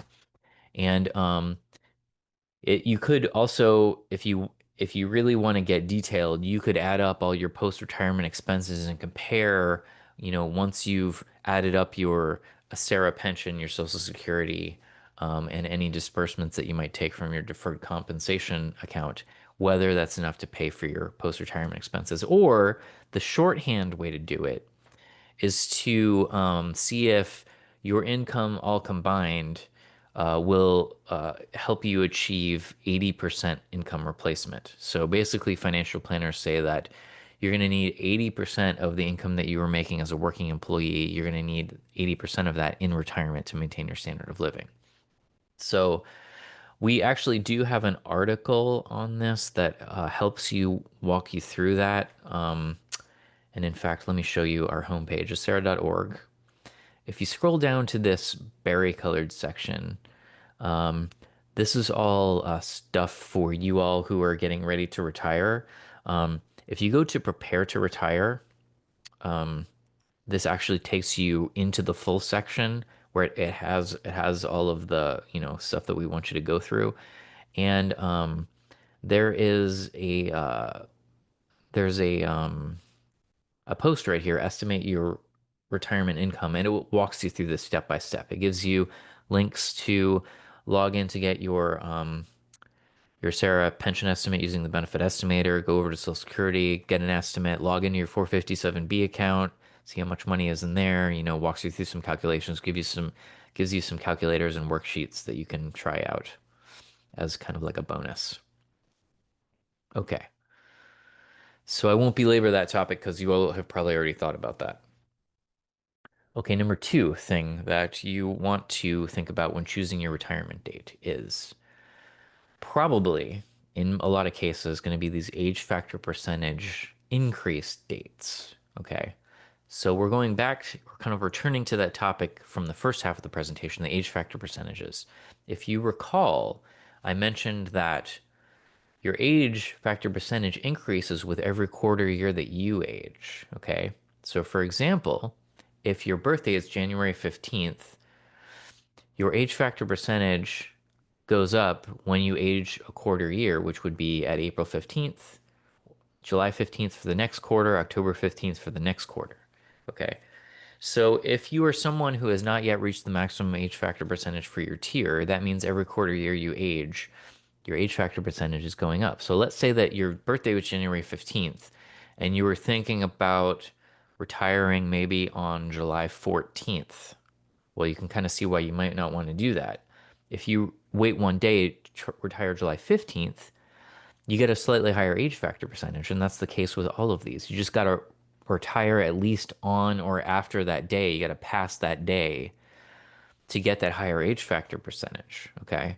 And so just to look at the age factor chart again, you'll see that the numbers get bigger the older you are when you retire. So if you're younger, then the blue box for each tier, like if you look for your tier, if you're younger than the blue box, that means your age factor percentages are continuing to increase with every 3 months that you age. And so just to go back one slide, what the reason I'm putting this in here and illustrating this to you is if that's the case, if your age factor percentages are continuing to increase, I would hate to see you retire right before one of these dates, one of these age factor increase percentage dates, like if you were going to retire on July 13th or 12th or something. If you just waited a few days and retired on July 15th, you'd go up one notch in the age factor chart. Your age factor percentage would be one incremental increase higher, and that could increase your retirement allowance, your final retirement allowance, anywhere from 1% to 1.9% just by getting over that next date. So that's why I like to emphasize this is I don't want you to retire right before one of these dates because you're missing out on an increase and on maximizing your retirement allowance by maximizing that age factor percentage. Now, having said that, if you're going to retire like halfway between one of these dates, like let's say you're going to retire, like August 31st or something. Well, if you're going to retire on August 31st, you're probably ready to go and you don't want to wait until October 15th to retire. So just go ahead and retire. Okay. So all I'm trying to do, I'm not saying that you have to get past, whatever the next date is for you. I'm just saying that I don't want you to retire right before one of these dates because you're missing out on retirement dollars that you could have had and that, we should pay you. Okay, so moving on to the next topic, um, choosing your retirement date. Let me give you some more details about the cost of living adjustment. And somebody's asking, are the dates based on your birthday month? They're not only based on your birthday month, they're based on your birthday day. So if this person's birthday was January 20th, the next quarter year increment would happen at April 20th, July 20th, and October 20th. So that's how that works. Like whatever your birth date is, you just add 3 months, and that day on the next month is when you go past the next uh, that's when you've aged 3 months for the purposes of calculating your age factor percentage. Okay, so regarding the cost of living adjustment, um, this is a guaranteed benefit. You all will get this every year. It's paid annually. Um, it's an annual increase to your retirement allowance. So this is a guaranteed benefit.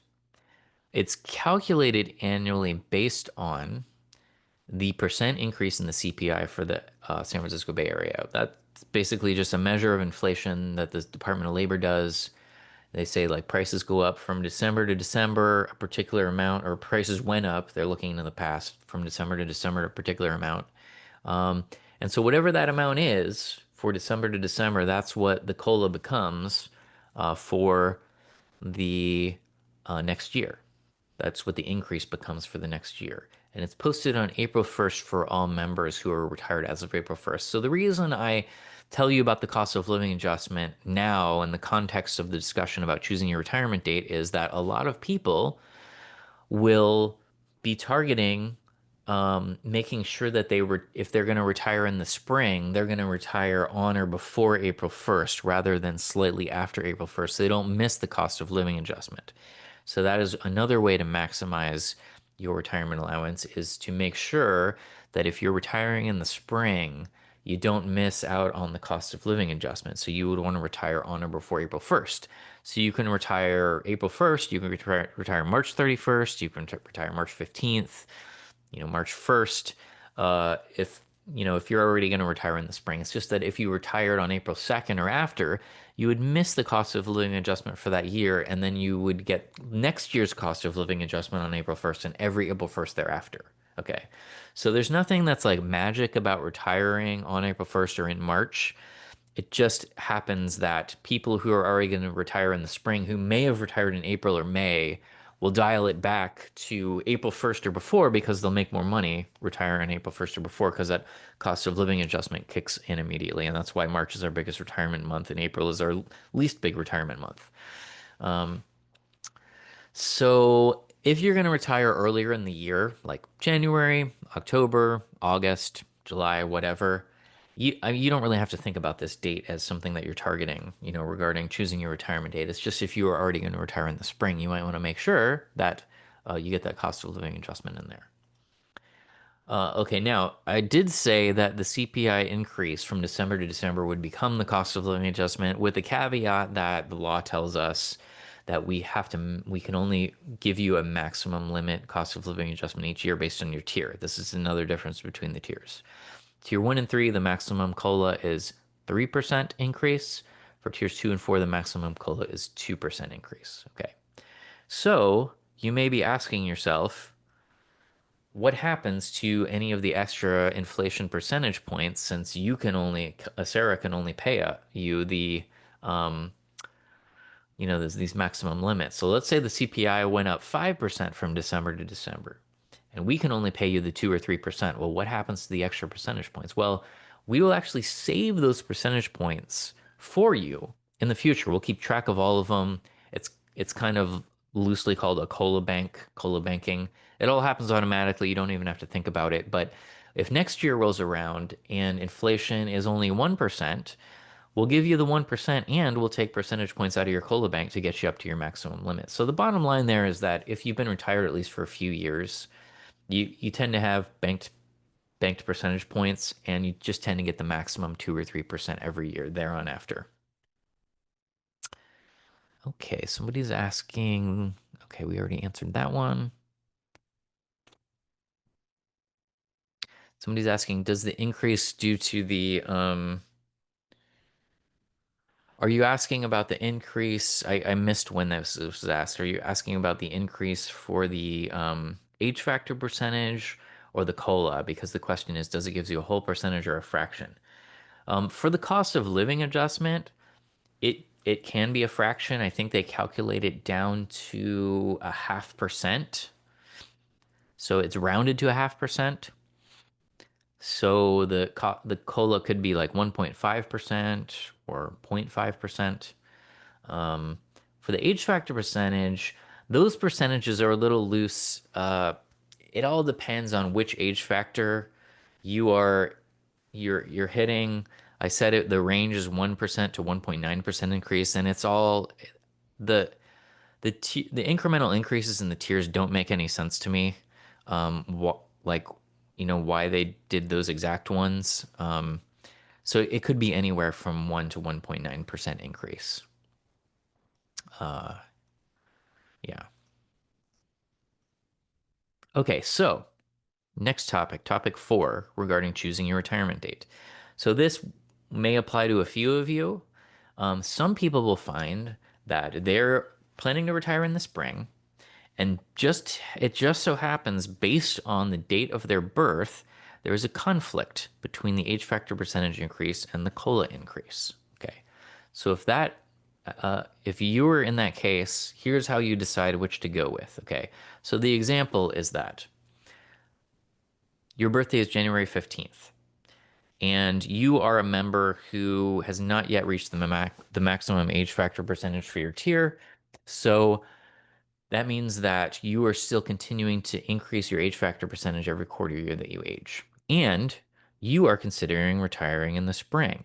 So your choice is going to be, should you retire on or after April 15th? And if you did that, you would get the age factor percentage increase for aging one quarter year after your January 15th birthday. But you would have missed the cost of living increase that you would have gotten had you retired on or before April 1st. Or should you retire on April 1st, you're going to miss that age factor increase that you would have gotten had you waited another couple of weeks and retired on April 15th or after, but you are going to get the cost of living increase for that year for retiring on or before April 1st. So which do you choose? Well, I already told you the percentages, so you probably already know the answer. If the cost of living increases the maximum, and we know that every year in early February, it's the first Wednesday of every February that we get this report where we know what the cost of living adjustment is going to be, and we post it out on our website, and we put a carousel slide on the homepage.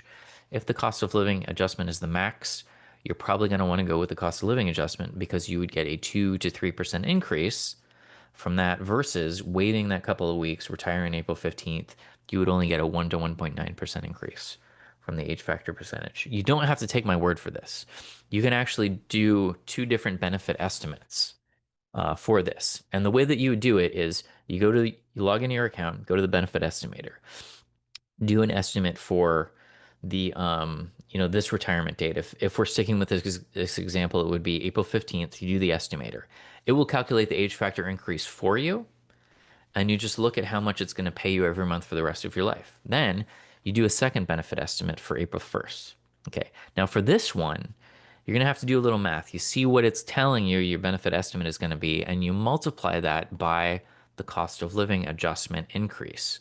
So for example, if you're in tier 2 or 4, for example, and the cost of living adjustment is going to be 2% that year, you would take your benefit estimate dollar amount, multiply that by 1.02, and it will give you a new increased dollar amount that will show you how much you would get for the COLA increase. And then you compare the two and you just pick the one that's higher because we want you to get paid the highest that you can get paid because you've earned it. You've been working here a long time doing public service for the residents of Alameda County, and you deserve it. So you just go with whichever one is higher.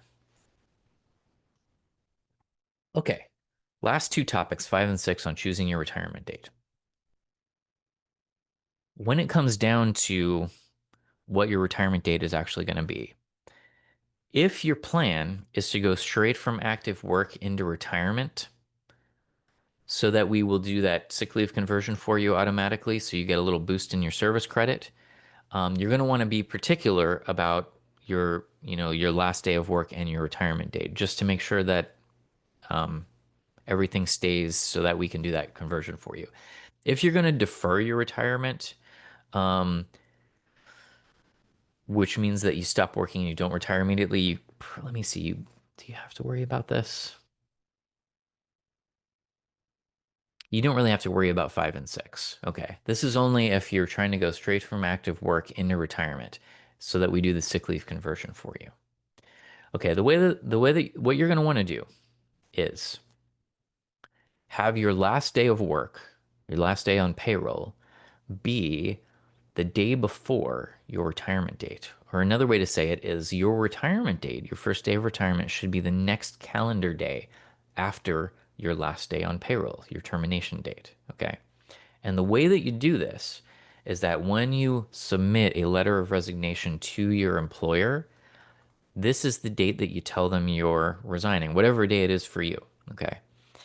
And then when you submit your retirement application to Acera, the date that you write on it is this date, and those should be two consecutive dates. And that means you're going straight from active work into retirement with no gap. And um, that means you don't spend any days as a deferred member and you retain your sick leave, and we will convert it on a 2-to-1 basis to service credit up to the cap that is convertible. Uh, we even have when you go through the retirement process, or my staff, or I don't, not my staff, I don't have any staff, my colleagues, Acera staff, is going to send you this page, acera.org/retire. Um, this is the electronic retirement application page. And when you get below the electronic retirement application, there is actually a, let's see here, step 6, do these few things. Um, Notify your employer in writing of your employment separation date. There is a sample letter here that is a resignation letter, letter of resignation, and that's where you would plug in. You can tell them what your retirement date is, and you can tell them your last day on payroll, and that's how you do that. You can even download the Word version of it and just plug in your info and send it over to your employer. Okay, so somebody's asking about which day of the week you would want to do, and does it make a difference where in the pay period it is? It doesn't make a difference where in the pay period it is. So don't worry about that.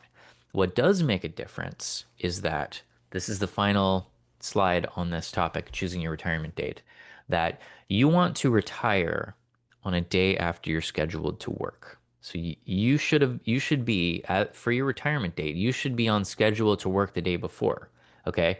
So that means that it has to be not a non has to be a non-holiday, because like if you try to retire on the Saturday after the Friday after Thanksgiving, the Friday after Thanksgiving is a holiday, and you were not scheduled to be at work that day. And that causes problems, and it makes it so that there's a gap, there's a deferred member gap. So, in order to avoid that, you just make sure that you are choosing a retirement date where you were scheduled to be at work the day before. So, for example, if you work Monday through Friday, your first day of retirement should not be Sunday or Monday, because you're never scheduled to be at work on Saturday or Sunday. Okay. But if you work Monday through Friday, your last day on payroll could be a Wednesday, and your first day of retirement could be Thursday. That's totally fine. Okay.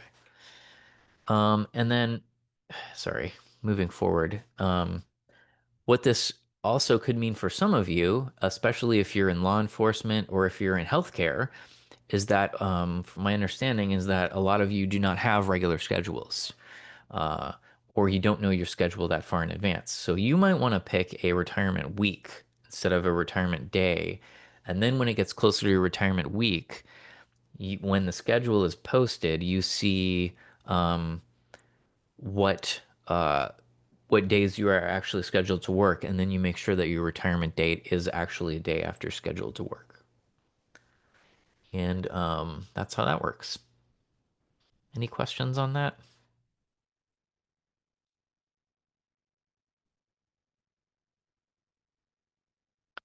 Okay, so if you're filling out the retirement planning worksheet, you can fill in your projected retirement date at this point if you like, and fill in your separation date if you like, and just know that those should be two consecutive dates, and the separation date should be a day that you would normally be scheduled to work. Okay, let me talk about the retirement application process. How do you actually apply to retire, and what does that look like? Okay, step 1. We want you to go through the preparing to retire section. So that is actually has many sub-steps to it, a few sub-steps. let me show that to you. So this is something that I already showed you. You just go under members, you go down to preparing to retire, or you just scroll down here, go to prepare to retire. Okay, so this is the section. We want you to go through this in order. So it's kind of like in chronological order. And just go through each one of these posts. Okay, so click on each one, go through the posts. But having said that, you can see that there's 12 uh 12 posts here. Um, you've already done a lot of this stuff. We've already talked about verifying your retirement eligibility, so you can skip that. You already understand how vacation affects your pension. I talked about it for 15 minutes, so you can skip that. If you already know how to estimate your retirement income, you can skip that. Attend a pre-retirement seminar. You're doing that right now. You can skip that. Okay, so anything that you haven't done already, you should go ahead and go through. We're talking about choosing your retirement date right now. Um, the last three items are kind of the last three steps. Let me go back to the list and I'll show that to you. Okay, so your retirement application process, step one, go through the preparing to retire section. Step two, set up a ready to retire counseling session. So you're going to submit this ready to retire counseling form in the 3 to 6 months before your retirement date in order to fully prepare. So going back to that preparing to retire section, you'll see it's the third to last step. Schedule a ready to retire counseling session. It's a online form. You fill it out. You type in your info, and then you go from there and hit submit. Once you submit it, my colleagues will uh, my colleagues will contact you and they will set up that ready to retire counseling session within the 3 months before your retirement date. Okay, so you're submitting the form basically in the 3 to 6 months before, and so that's that 3 month period. Then the 3 month period before your actual retirement date is when the counseling session will be scheduled for. I think 99% of them are on video these days, Teams or Zoom. So you don't have to come down to our office and find parking and all that. Um, and then they'll walk you through all the final stuff you need to know, and they will have already asked you to submit your retirement application, and they'll go through it with you to make sure it's all complete. Um, Regarding submitting the retirement application, this is another step that you're going to have to do. Okay, you do that within that 3 month period before your retirement date. Acera.org/retire is the page that they're going to send you to. So I already showed you a preview of that, but you'll note that that is the last step on the preparing to retire page. So there's some sub steps there that it just wants to make sure that you've already done all this stuff. It walks you through the 5 retirement allowance options, which I will talk about in detail right now as soon as I'm done with this topic. And then it brings you to the electronic retirement packet. It's all DocuSign. So you fill everything out in DocuSign online. You don't have to print anything out or scan anything in. And there's also some information items at the bottom that we want you to go through.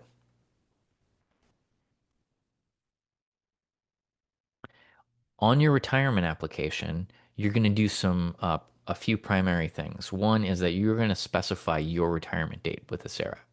You're going to select one of 5 retirement options. You're going to nominate a beneficiary or beneficiaries to receive your death benefits after you pass away. You're going to consider joining a retiree association. I'll talk a little bit more about that in just a few minutes. And then you submit your retirement application to us through DocuSign. We scan it into our system. We note your retirement date in our pension database. And once your retirement date passes, you're retired. It's going to be amazing.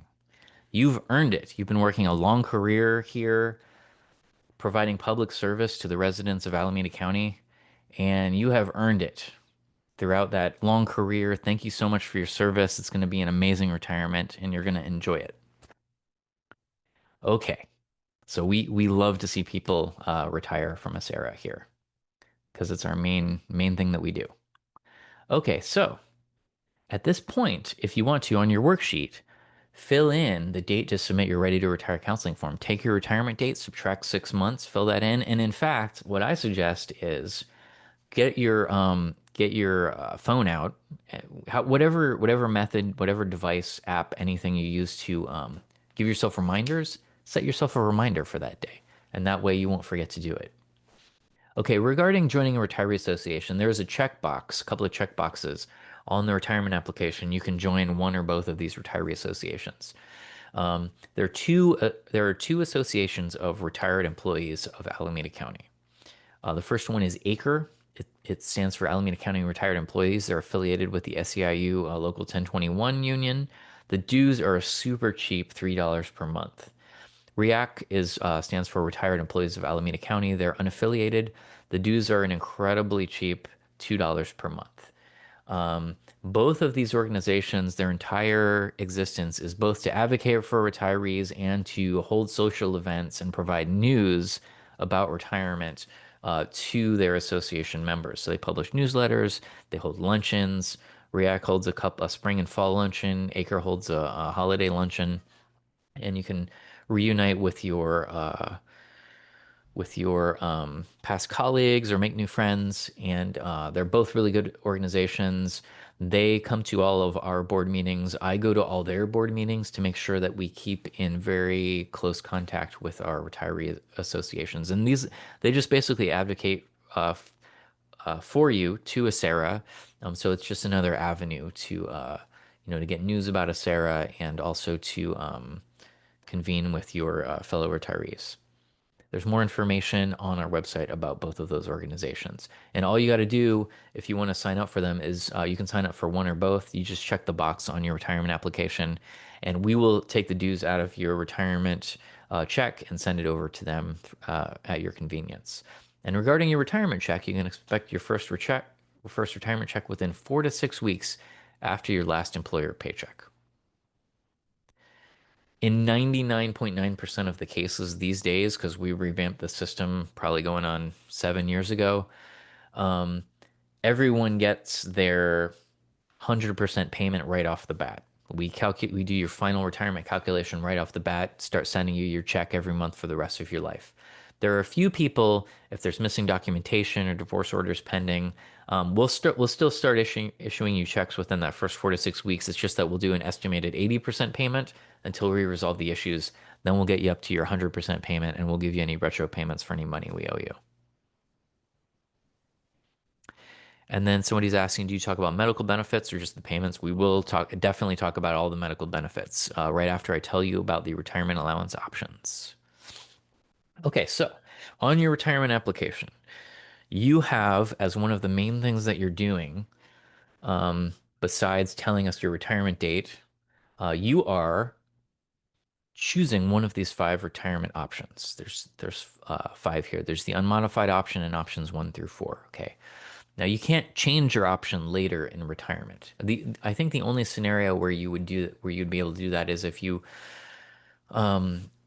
applied for the regular retirement, the service retirement, while you were waiting, while you also applied for the disability retirement, and then later you were awarded disability retirement. I think at the time that you get the disability retirement, you may be able to change your option, but you would need to check with your disability retirement coordinator on that. Otherwise, you can't change your option later. So it's good to understand what the options are now and what they do for you and your beneficiaries so that you're well informed when you're making that permanent decision. Okay, so the unmodified option and options 1 through 4. Now I'm going to show you one slide for each option, and it's going to have a lot of text on it, but I'll walk you through it. Okay, so sorry that it's so much stuff, but they do have a lot of ins and outs. So for each slide, it's going to have the title of the option. Then it's going to tell you about what it's going to pay you, the retiree, in your retirement allowance. And then it's going to give you a bunch of info about what your beneficiaries would be eligible for after your death. Now, your beneficiary, in the context of Acera and this discussion, a beneficiary basically just means somebody who gets benefits, but your Acera beneficiary is the person that you have designated, person or persons you've designated to receive your death benefits from Acera after you die. Okay. So first off, the unmodified option. The unmodified option pays the maximum retirement allowance to you, the Acera retiree, of any of the other of all of the five retirement options. Okay, so this one pays the most. This is why the vast majority of people select the unmodified option, because it pays you the most. Now, what does it do for your beneficiaries? Well, you can see the subtitle here is 60% to beneficiary. So what it does is it leaves to a qualified continuance beneficiary a 60% monthly continuance. Now, what is a continuance? A continuance is a continuing monthly payment after your death. Okay, so if you retired and you chose the unmodified option, you'd start receiving your retirement allowance every month for the rest of your life. So then at your death, your beneficiary, your continuance beneficiary, would get a continuance payment every month after that. And that is what a continuance is.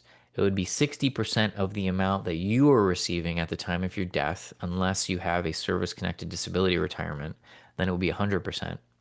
And if your continuance beneficiary is a spouse or domestic partner, and that could mean state registered domestic partner or Alameda County domestic partner, it would be a lifetime benefit.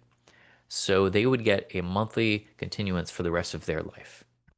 Now, in order for that to happen, you will have had to marry them or registered them as a domestic partner at least 1 year before your retirement for them to get that lifetime benefit under the unmodified option. If not, then you can't name them as a continuance beneficiary. If you don't have a spouse or domestic partner, but you have minor children or a minor child, you can name them for a 60% continuance, but it's not a permanent benefit. It does not last their lifetime. It's a temporary benefit and it cuts off at age 18 unless they maintain enrollment in an accredited school and they're a full-time student, and it can continue until age 22, in which point it would cut off, unless they marry or they register a domestic partner with the state, at which point it would cut off. Now, those are the continuance beneficiaries. Maybe you don't have one of these people to name for a continuance, but you still want to pick the unmodified option. Perfectly fine. Lots of people do that. You can even still name a beneficiary, just not for a continuance. You can name a beneficiary or beneficiaries for a one-time lump sum payment. And after your death, what your beneficiary would receive is the balance of your contribution account, basically. So we'd refund the balance of your contribution account, which means that they would get all of the employee contributions that you paid into the system throughout your entire career, plus all the interest that we paid on top of those contributions because we invested the contributions in the market, minus all of the monthly payments that we've already made to you through your retirement allowance while you were a living retiree. Now, the caveat with that is that the balance of that account will be exhausted after the first 3 to 5 years of your retirement. So whenever we pay your retirement allowance, we start paying it out of the employee contribution account. That account gets exhausted in the first 3 to 5 years. An interesting point of what that does mean, though, is that everything that you paid into Acera throughout your entire career, plus the interest that we have posted to your account, we give it all back to you in the first 3 to 5 years of retirement. And if you're retired another, you live another 15, 20, 25, 30, 35 years after that, you still get that lifetime benefit, even though we already gave you all your money back. And that's just the beauty of participating in a defined benefit pension plan. It's actually the investment earnings that pay for 3/4 of your lifetime pension. Okay, so that's kind of a side note, but yeah, you can name a lump sum beneficiary, but if you've already been retired for 3 to 5 years after your death and we've already paid out everything in your employee contribution account, there would be no money left in there to pay them. There would be a few other amounts. There's the $1,000 lump sum death benefit, basic benefit. There's any partial portion of a month of retirement allowance that we haven't paid you yet because you probably had died, you know, halfway through the month. Also, if you enroll in our healthcare plans, you prepay the premiums for those, so we would refund any prepaid premiums. So there would be a few amounts in there that they would be eligible to receive. Okay, now, one more thing I want to say about the unmodified option before I move on. Let's say that you choose the unmodified option, and at the time of retirement, you had a continuance beneficiary to name, and you named your continuance beneficiary for a continuance. Then you retire, but then your continuance beneficiary dies before you do. So that happens sometimes.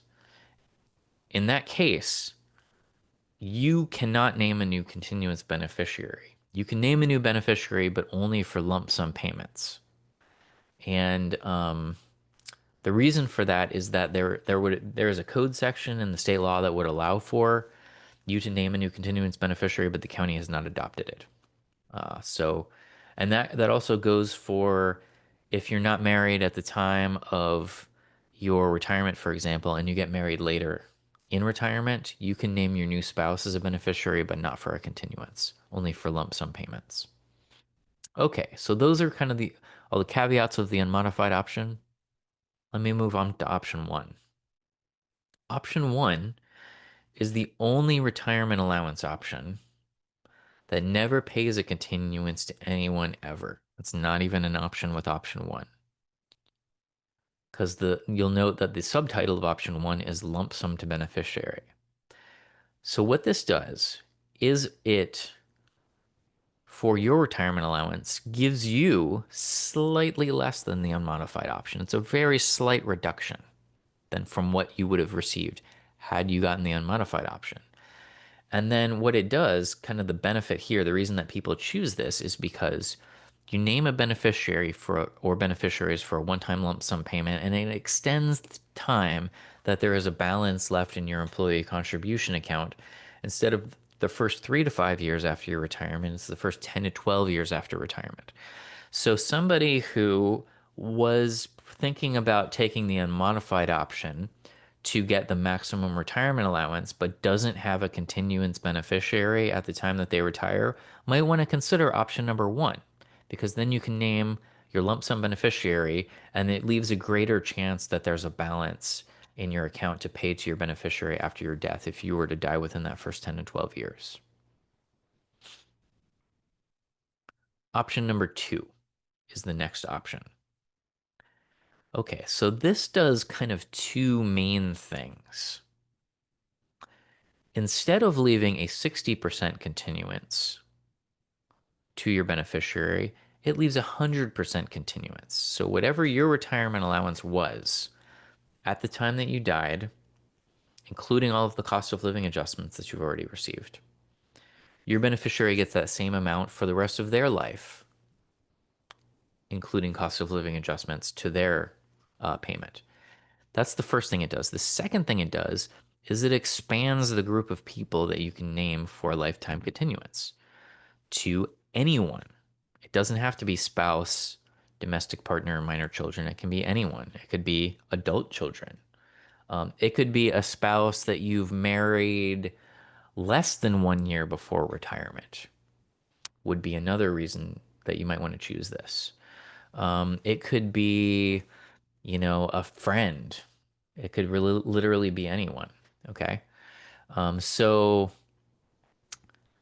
those are the two main things that it does. Now, there's some caveats here. This is going to pay you, the retiree, less than the unmodified option. And the amount less is going to be based on your beneficiary's life expectancy. And so this is an actuarial calculation. And so they do a calculation of your beneficiary's life expectancy and to determine what they would expect to pay the beneficiary. And so based on that, they're going to reduce your retirement allowance at the time of retirement to make up for expecting to pay this beneficiary a lifetime continuance. So this is going to pay less than the unmodified option, and the amount less is based on, like, if your beneficiary is significantly younger than you, then your reduction is going to be a lot sharper. Now, there's another caveat here. If your beneficiary is not your spouse and is more than 10 years younger than you, the IRS, in some cases, will not let us pay you 100%. They'll let us pay you 98%, 95%, 90%. They have this whole table and this calculation. It's strange. It doesn't make any sense to me how they do it, but we actually give you, if you go to acera.org/retire, this is the last, if you remember, this is the last step on the preparing to retire page. you scroll down here to the options, and under option two, there is actually a link here for a page that we made that walks you through that calculation to see what percentage you could actually leave to that beneficiary who's not your spouse and is more than 10 years younger than you. So just keep that in mind. So you can kind of preview what would happen there.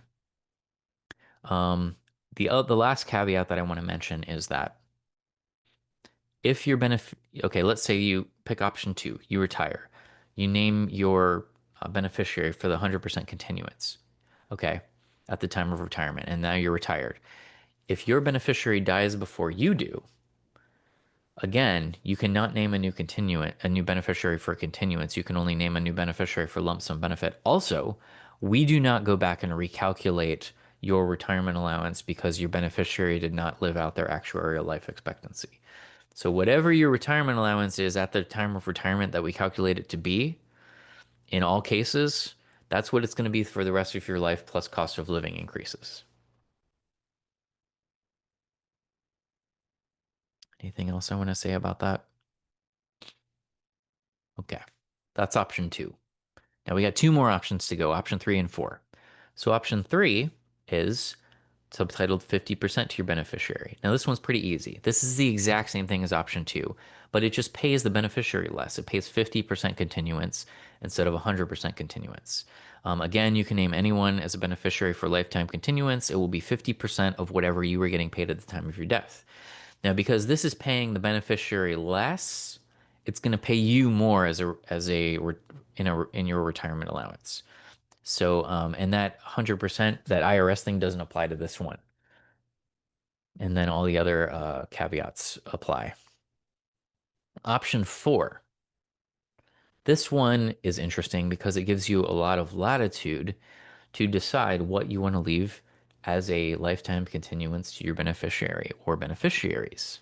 Um, this is very much like options two and three, the last two that we just looked at. It's very similar, but rather than forcing you to pay your beneficiary 100% or 50% and only allowing you to name one person under options two and three, you can name more than one person and you can specify the percent that you want, or you can specify a dollar amount.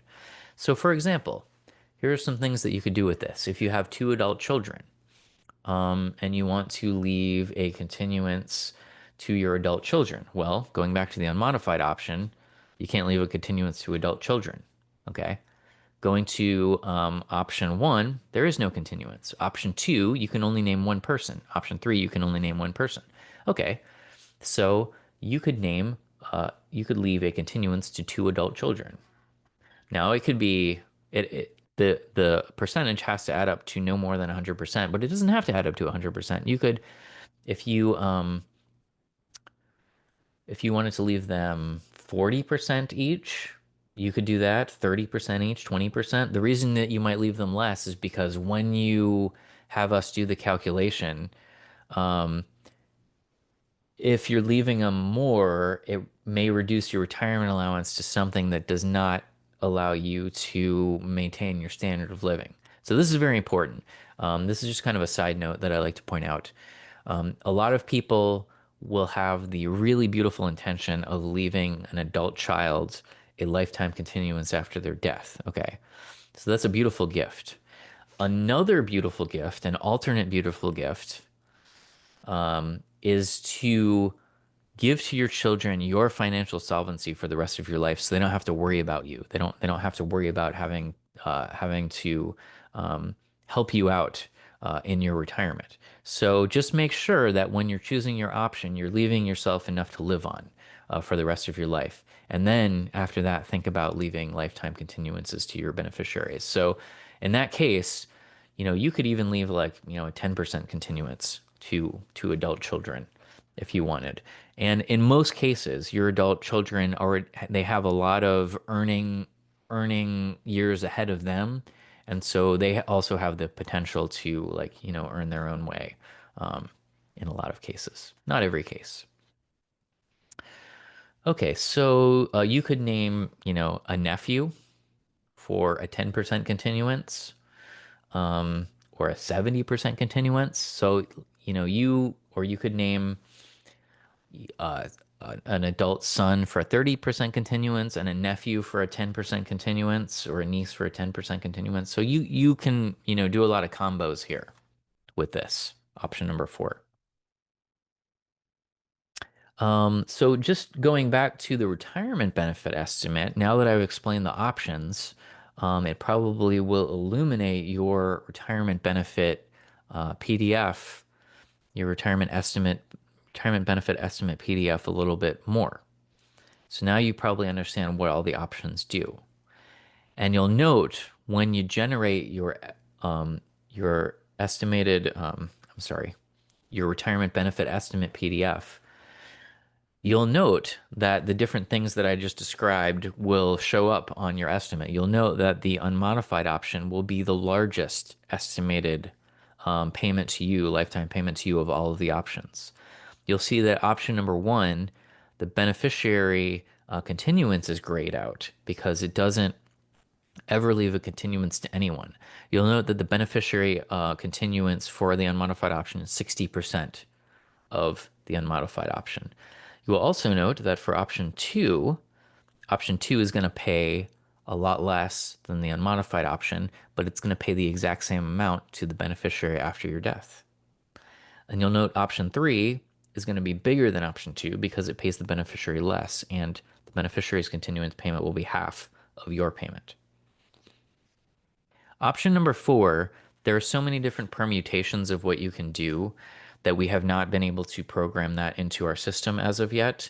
So if you want an estimate for option four, what you should do is contact us at acera.org/contact, or you can talk to your counselor when you do your counseling session, and they can run estimates for you for option number four.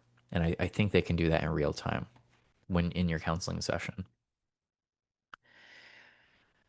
Okay, so moving right along, understanding other benefits, including healthcare benefits. And we're making good time here, so I have plenty of time to tell you about the healthcare benefits.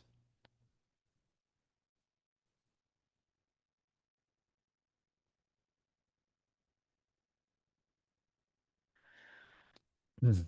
Okay, so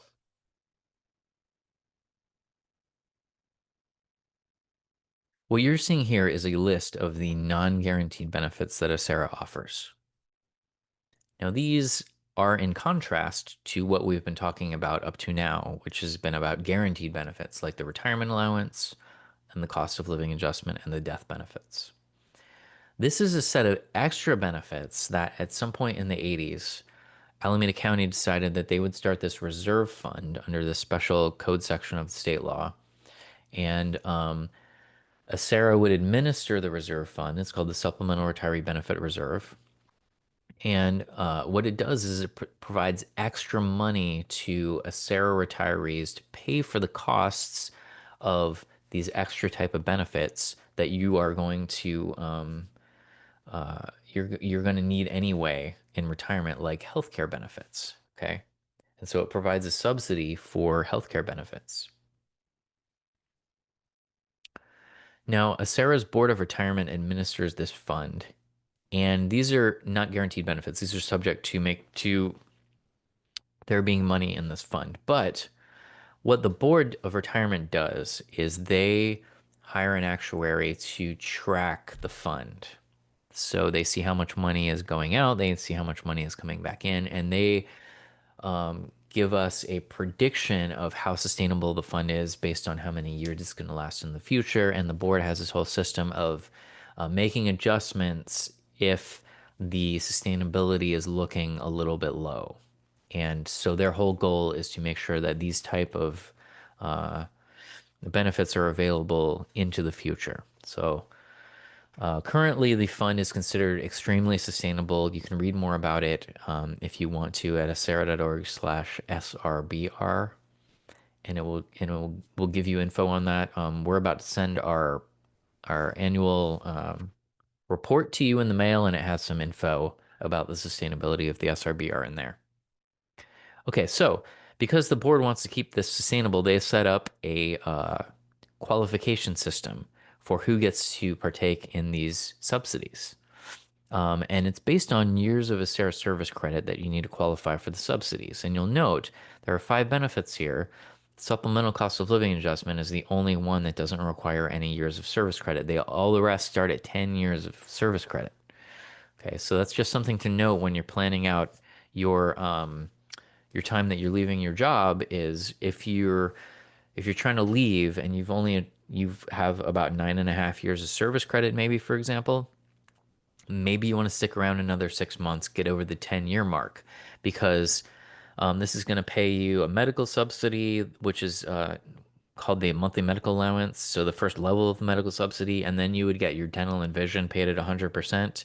And then you'd also get a Medicare subsidy, which pays for most or all of the cost of being enrolled in Medicare Part B. So that's a lot of extra money on top of your retirement allowance that you would get if you achieve the minimum of 10 years of Acera service credit. And this is not including reciprocal service credit. This is only Acera service credit.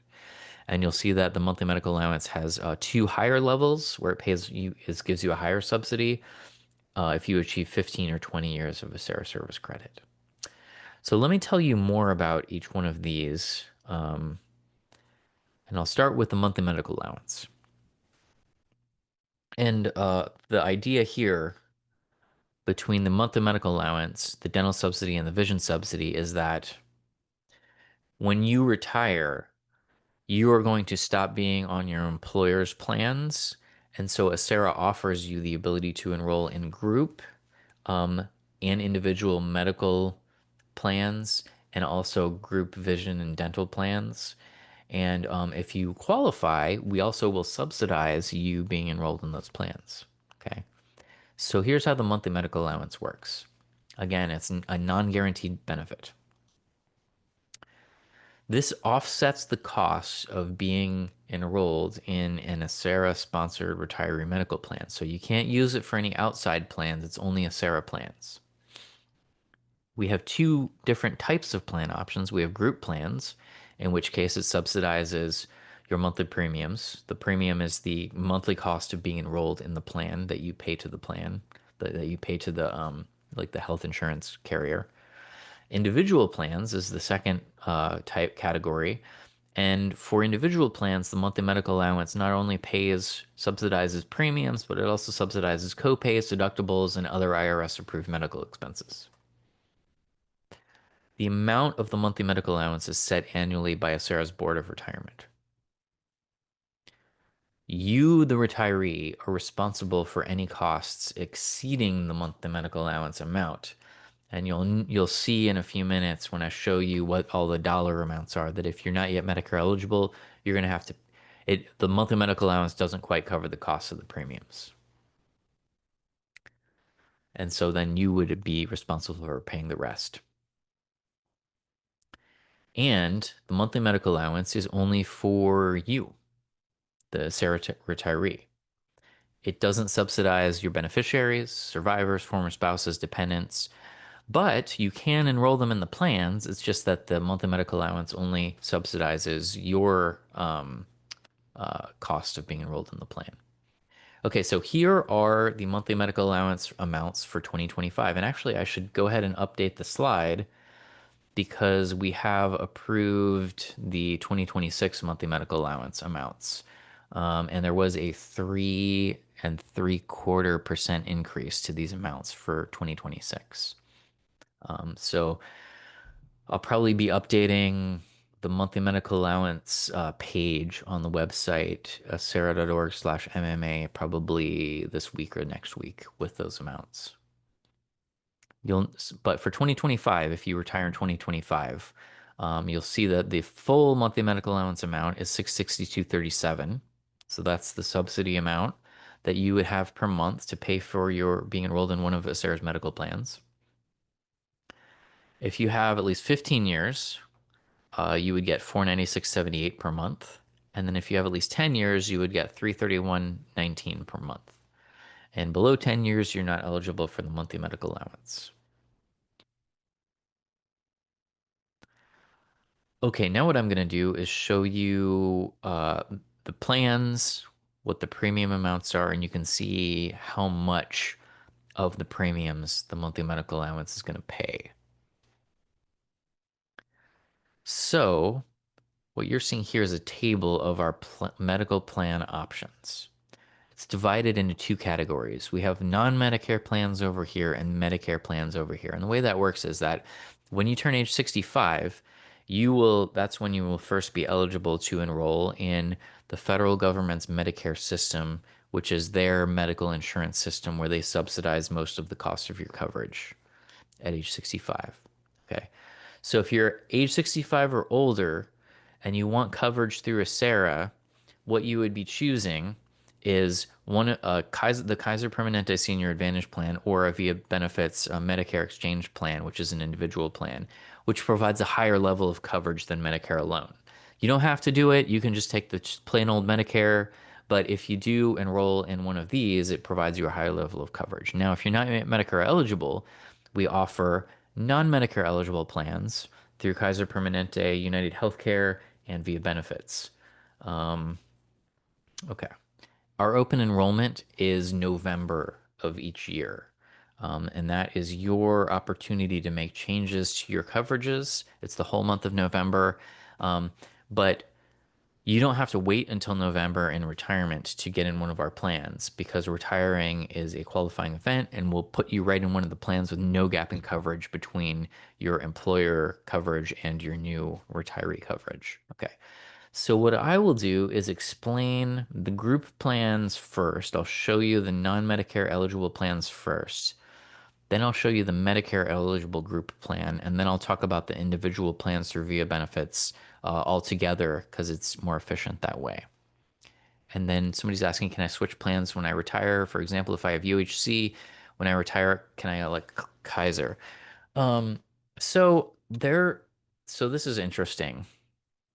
And I think it still operates this way, but if you want to verify this, I would probably write into my colleagues at acera.org/contact. The way it used to work is, and I think probably still does, is that you have to, if you're going in with a qualifying event like retirement, you have to go into the same carrier. So if you have UHC now at retirement, you'd have to go into UHC, and then when the next open enrollment comes around, then you could switch to Kaiser. And if you wanted to plan that in advance, you could choose Kaiser for your you could switch to Kaiser during your active open enrollment that's coming up, and then that way you could get right into Kaiser as a retiree. And I'm pretty sure it still works that way, but definitely verify that with my colleagues when you're making your plan about that. So thanks for that question. Okay, so let me show you. Oh, and what I'm going to do, I'm going to show you just a few details like the premiums, a couple of details about the plans. Um, the full details of all the plans are in our annual enrollment guide that we publish every year. We send it to you in the mail every year. But if you want to see the PDF version, the shortcut is acera.org/guide. It's a 36-page guide and it has all the details. Okay, so what I'm showing you here are the non-Medicare group plan costs and what the plans are. Group plans just mean that it is directly negotiated with the carrier based on our particular population, and the county actually negotiates the um, uh, the medical plans for us when they do their active member negotiations. So they're all the same plans. Okay, now what I've learned as of a couple of days ago is that they're going to discontinue, the county's discontinuing the Signature Value Advantage plan next year. So this is going away for 2026. So the two choices are going to be the Kaiser HMO and the United Healthcare Signature Value HMO. And the UHC Signature Value HMO is a lot more expensive. Um, so that's something I found out just a couple of days ago. Now you have to live in one of the group plan service areas to enroll in these plans. So that is San Francisco, Sacramento, San Francisco Bay, Sacramento area, Fresno area, Southern California, a large area, and Santa Cruz for Kaiser. If you live outside the service areas, it's based on zip code. You can't enroll in the group plan, and then you would be looking at a VIA Benefits individual medical plan, which I'll talk about in a few minutes. Okay, real quick, though, I did want to talk about what happens if you enroll in one of these plans and or if you and possibly if you are eligible for the monthly medical allowance subsidy. Okay, so what I'm showing you here is a very crude illustration of your Acera check stub. Um, so you have your gross pay. Let's say that you enroll in the Kaiser Permanente HMO. Well, we would take that money out of your check and send it over to Kaiser as a courtesy to you to make it nice and easy for you. You don't have to send it over to Kaiser directly. And if you're eligible for the monthly medical allowance, we would also add that back into your check. So this is an example where this person is eligible for the 20-year monthly medical allowance. So that gets added back in the additions column and you end up paying the difference. Now you'll see other deductions in your check. You'll see dental and vision come out if you enroll in those. If you have the subsidies for those, you'll see that go back in the additions column. You'll also see income taxes come out because we do income tax withholding for you and you will owe income tax on your retirement check because you contributed on a pre-tax basis. So then the distributions have to be taxed. Okay, so those are the non-Medicare group plan options. There's two for next year. There is one group plan option if you're Medicare eligible. That's the Kaiser Permanente Senior Advantage plan. Now, in order to enroll in one of Acera's Medicare plans, whether it's this group plan or the individual Medicare plan through VIA Benefits, you first need to enroll in Medicare through the federal government. It's a fairly easy process. We walk you through it over here. If you go to your browser, type in acera.org/Medicare. We have a step-by-step process here. Step 1 through step 6, and we explain all the ins and outs of how Medicare works, what you need to do, and how it works with the Acera plans. And like I said, the Acera plans provide an extra level of coverage than just straight up Medicare alone. So that for the Kaiser Permanente Senior Advantage plan, you'll see that the premiums for 2025 are much lower than the non-Medicare plans because the federal government is subsidizing a large section of the cost. So it's $375.22 per month. And on this slide, what I've done is I'm showing you different combinations of if you enroll family members and who is eligible for Medicare, if you're both eligible, if only one of you is eligible and who it is, and so on and so forth with the family. What I've also done is I've put in an example of if you were eligible for the 20-year monthly medical allowance. And then what I've done is I've subtracted out the monthly medical allowance subsidy from the premium to show what your out-of-pocket cost would be. Okay, and one of the reasons that I've done that is to illustrate this point that the monthly medical allowance only pays up to the amount of the self premium, not over. So you don't get to keep the change. That's why the 20-year monthly medical allowance here, if you enroll in this plan, is the same as the premium because it pays up to the amount of the self premium, 375.22. Even though if you go back and look at the monthly medical allowance slide, the 20-year monthly medical allowance is like 662, you don't get to keep the change. But the good news about that is that it means you pay zero out of pocket. You're enrolled in a higher level of coverage than Medicare alone. This is a very rich plan, and it costs you nothing. And that's even the case with the 15-year monthly medical allowance. It still is zero out of pocket.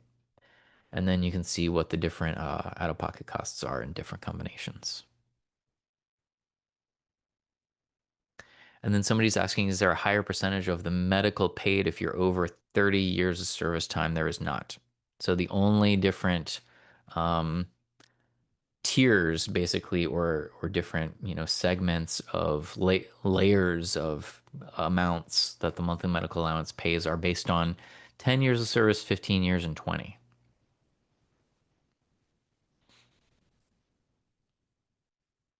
And then somebody's asking, can we waive our medical plan if we have a medical plan through our spouse or from another agency like the VA? Absolutely. All of these medical, dental, vision, Medicare options, these are all um, voluntary. So you can choose to participate in them and or not.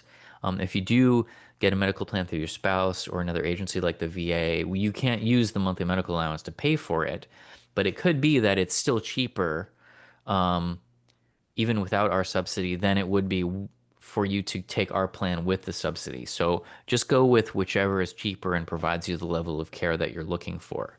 And then let's say that later on, like this happens a lot of times, your spouse, you retire, your spouse is still working, and you're on their coverage, and they're basically getting free coverage. That's great. And then they retire, they stop being able to get that coverage. Well, then that's a qualifying event, them retiring, and you can get both of you right into our coverage if you want to, or just you if they have another option, post-retirement option.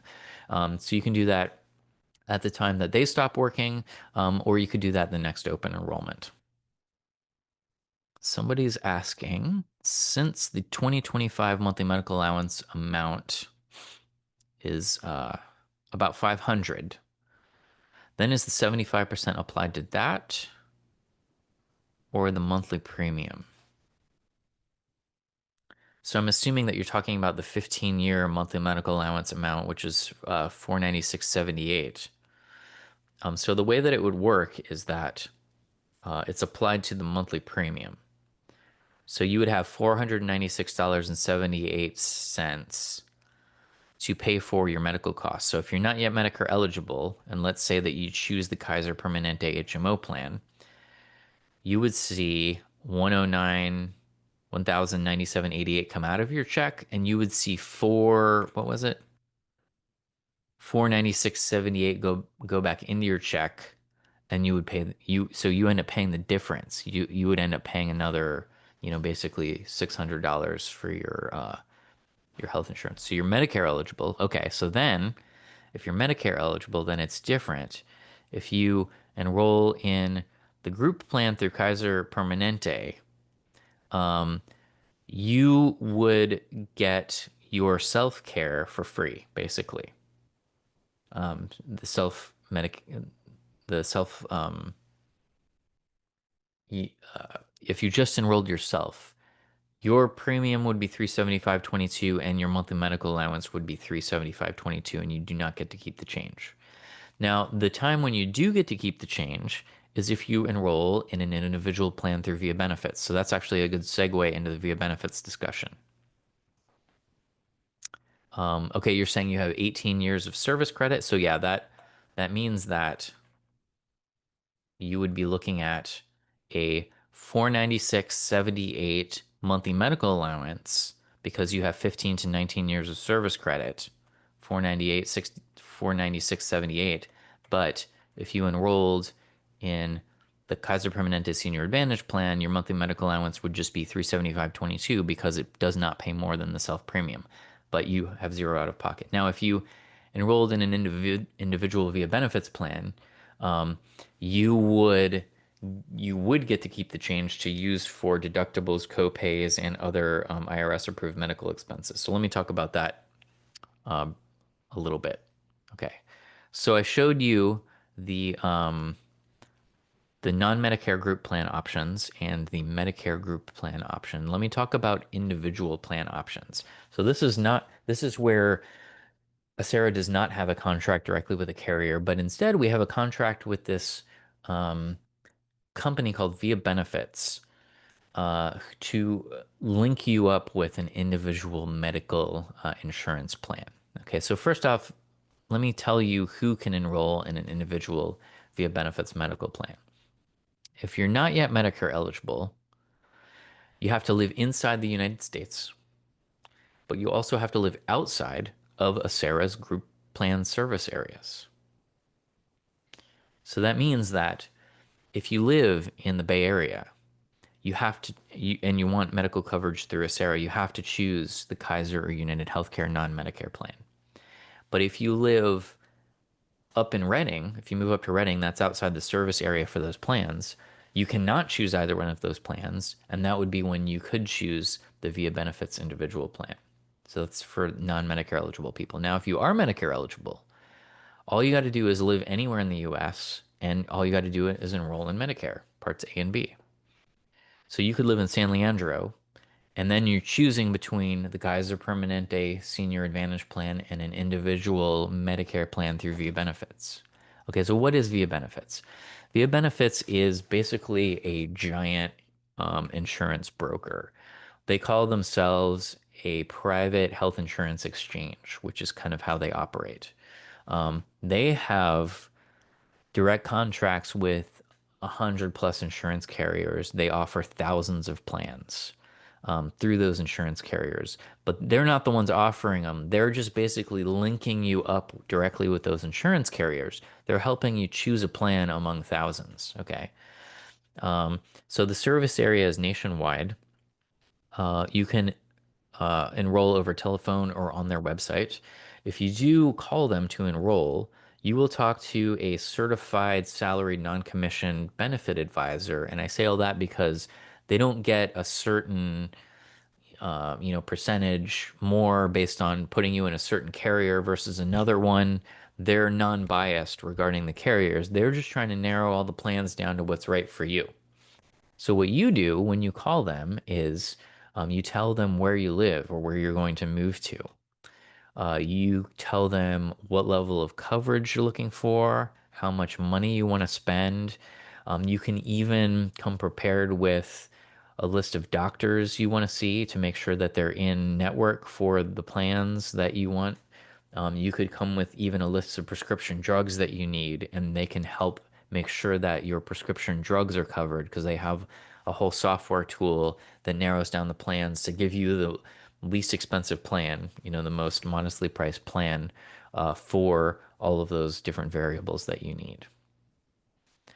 The monthly premiums are going to depend on which plan you select through them. And the benefits are also going to depend on which plan you select.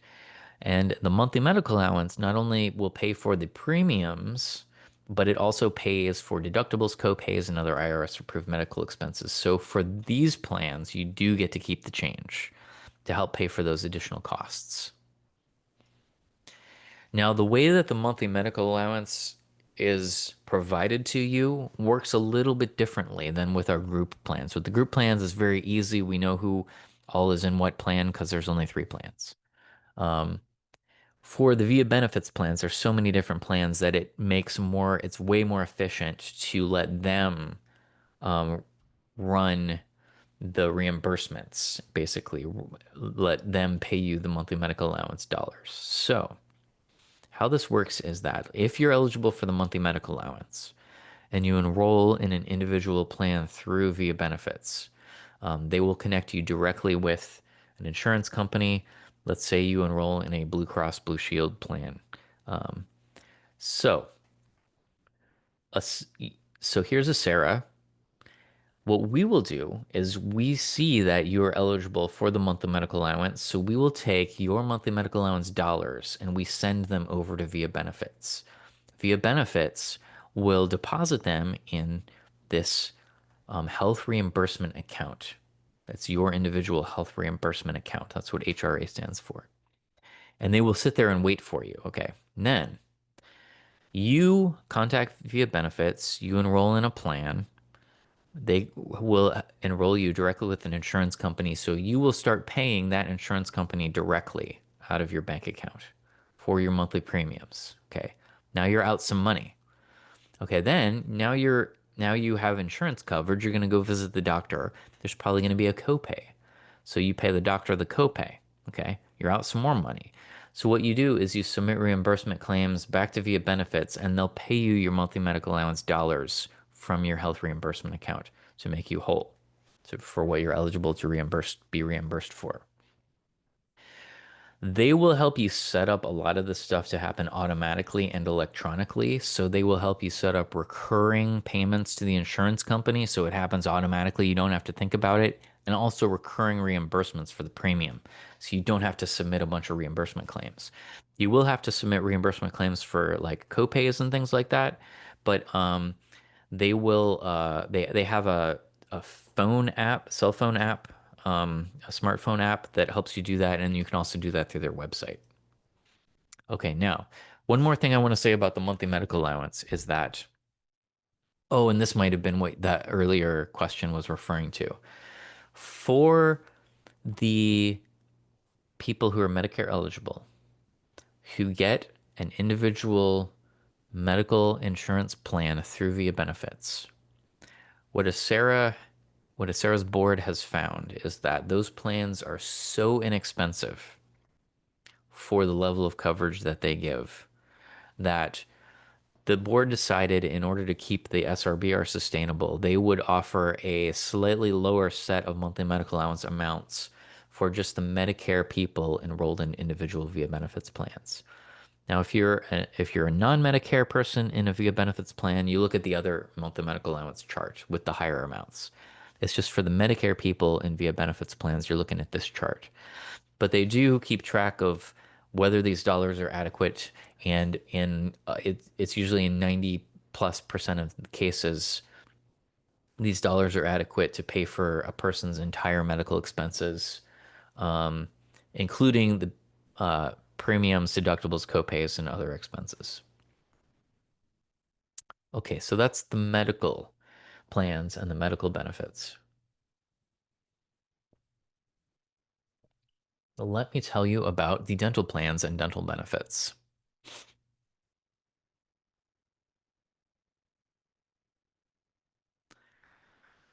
If you retire from Acera with at least 10 years of Acera service credit or a service-connected disability retirement, you must enroll in one of our two dental plans, Delta Dental PPO or Delta Care USA, but it doesn't cost you anything. The board has set the self-premium amount, this this has set the subsidy amount at the self-premium amount. So what that means is that let's say that you enroll yourself in the Delta Dental PPO. That's the one that you choose, and you have at least 10 years of Acera service credit. You will see 5105 come out of your retirement check. You will see 5105 go back into your retirement check. It costs you zero for yourself. Now you can enroll Self Plus One family members and then you just pay the difference. So your premium for Self Plus One would be 9902, and then you'd see a subsidy of 5105 go back into your check and you'd pay the difference. Delta Dental PPO is a nationwide plan. Delta Care USA is California only. If you do not have 10 or more years of Acera service credit by the time you retire, you can still enroll in one of our dental plans. It's just a voluntary enrollment and there is no subsidy. So, and there's a different set of premiums, and so you pay your whole way to be enrolled in these plans.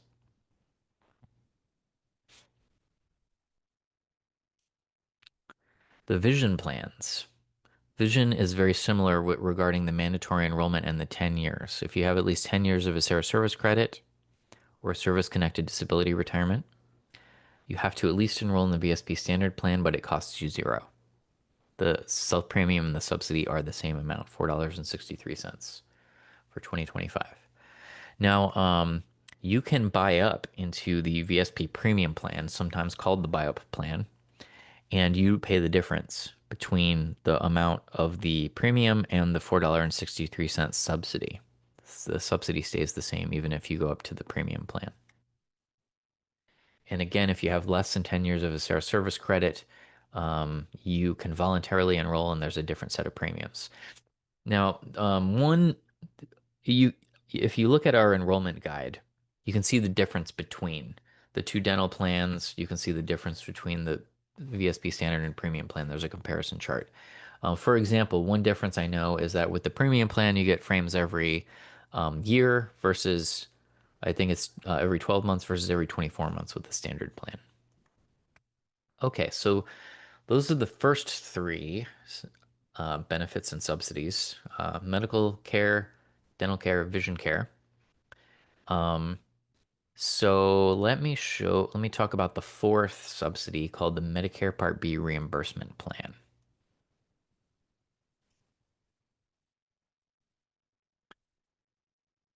When you become Medicare eligible at age 65 and you want to seek medical insurance coverage through Acera, we mandate that you choose one of our Medicare plan options for two reasons. One is that it costs Acera and Acera's fund a lot less Number two, it costs you way less. It's way cheaper for you. But because we have this mandate, Sarah's board has also created this additional subsidy called the Medicare Part B reimbursement plan to offset the cost of being enrolled in Medicare Part B. Okay, so once you reach age 65, you enroll in Medicare. Medicare Part A is hospitalization coverage. Medicare Part B is doctor's visits coverage. Medicare Part D, as in Delta, is coverage for prescription drugs. Okay. So you enroll at least in Medicare Parts A and B. And if you have paid into the Medicare system, I think for at least 10 years during your career, um, Medicare Part A will be free for you. If not, then you'll have to pay for Medicare Part A, but you can still enroll. Everyone can enroll in Medicare at once you're age 65. Okay, so it doesn't matter whether you paid into the system enough or not.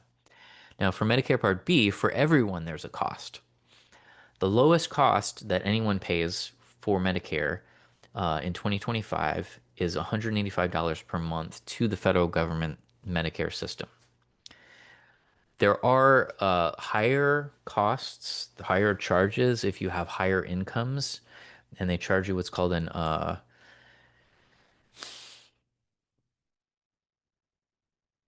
I can't remember the terminology for it, but basically it's a increased monthly payment that you would have to pay. It's an income related monthly adjustment amount, an IRMA. That's what it is. Uh, you have to have a pretty high income to start having to pay the IRMA, um, and it would be more than $185. So what the Board of Retirement has done is they have set the premium, they have set their subsidy for their Medicare Part B subsidy at the same level as the lowest premium cost that Medicare Part B charges you. So for most of our retirees who are Medicare eligible, all you need to do is you have at least 10 years of a service credit or a service-connected disability, and all you have to do is sign up for Medicare Part B and submit our Medicare Part B reimbursement uh, program enrollment form one time, we'll start giving you $185 a month. You'll start seeing that show up in your check to offset the cost of being enrolled in Medicare Part B. So you pay the federal government the $185, and we know that you're still enrolled in Medicare Part B through various means, and we keep paying you $185 in your Acera check to offset the cost of that. And that is the Medicare Part B reimbursement plan. Now, you do have to submit the enrollment form. We remind you on that Medicare page. And like I said, visit Medicare, acera.org/Medicare for more information and the different steps on determining if you're eligible to enroll in Medicare, understanding what it is and how it works, looking at the coverage options, how to sign up, how to enroll in your Acera Medicare plan, and then how to use your plan are the steps. So we walk you through all that, and as part of that, we give you the link to enroll in the Medicare Part B reimbursement plan. And somebody's asking, you can only enroll in Medicare once you retire, or should you enroll as soon as you turn age 65? That is a great question because that applies to a lot of different people. A lot of people will work past age 65 when you're first eligible for Medicare. And if you have medical coverage through your employer, you do not need to enroll in Medicare at that point. And in fact, if you try to enroll in Medicare Part B, I think you would be successful, but then you would start incurring a cost. You would have to pay the Medicare Part B system, and so you'd basically be double covered and you'd be paying for it. And you wouldn't be eligible for the Acera subsidy yet because you're not yet a retiree. So what we usually tell people is you don't need to enroll in Medicare Part B until you retire. And at that point, that's the time to enroll in Medicare Part B if you're older than 65. I think the way that Medicare Part A works is that as soon as you turn 65, if you're one of those people who's paid enough into the system for Medicare Part A to be free, they may automatically enroll you even though you're still working. So that could happen. So that's just something to keep in mind. Now, if you're not yet 65, um, and you retire from Acera, you would be looking at enrolling in Medicare during the 7 month period around your 65th birthday. You have 7 months to enroll. The 3 months before your 65th birthday month, the 65th birthday month, and the 3 months after your 65th birthday month. And if you don't enroll during that time, if you wait, you can enroll again the next year, like you can enroll for the first time the next year, but you will owe a permanent penalty uh, that you will have to pay for Medicare Part B, and it will always be more expensive for you than everyone else. And the penalty gets bigger the longer you wait to enroll in Medicare. But you don't have to pay the penalty if you're still working and you've already turned 65. Okay, and our final non-guaranteed benefit is the supplemental cost of living adjustment. This is a very powerful benefit. When we survey our members, occasionally, we will do this every once in a while just to gauge their interest, thoughts, and ideas about these supplemental benefits. The board likes to do that just to be prepared, in case they need to make adjustments. We usually ask members to rate the benefits against each other to see which they prefer. Medical coverage always comes in first, supplemental COLA always comes in second. And the reason for that is because this keeps you at least 85% of your original buying power in retirement, so you can never lose more than 15% to inflation. So if inflation gets more than 15% as compared to when you first retired, and I'm talking cumulatively over the years, the supplemental cost of living adjustment kicks in, keeps you at 85% of your original buying power. So you stop losing ground to inflation as soon as you've lost 15%. And it keeps you at 85% of your original buying power. So it's very powerful. This is paid on top of the vested cost of living adjustment. And this is all calculated automatically. So our uh, our system knows when you've reached that and when to kick in with the supplemental cost of living adjustment. If you've been retired for long enough, everyone eventually starts receiving the supplemental cost of living adjustment, especially tier 2 and 4 people who only get the 2% vested guaranteed cost of living adjustment. Okay, the final topic. This is very short. There's 2 slides on this, and then I'll turn it over to our 457B expert, Gene Hilliard. Understanding some life events. Okay, so the first, the main one that I want to talk about, and then I'll just talk about some other life events a little bit more briefly, is working after retirement. Can you work if you once you retire from a SERA, can you go back to work? And if so, what are the rules around that? What can you do with that? Can you still get your ACERA retirement? Okay, so you basically have 2 main options if you work after retirement, after you retire from ACERA. You can go work anywhere else. As long as it's not one of our 6 participating ACERA employers, we don't care.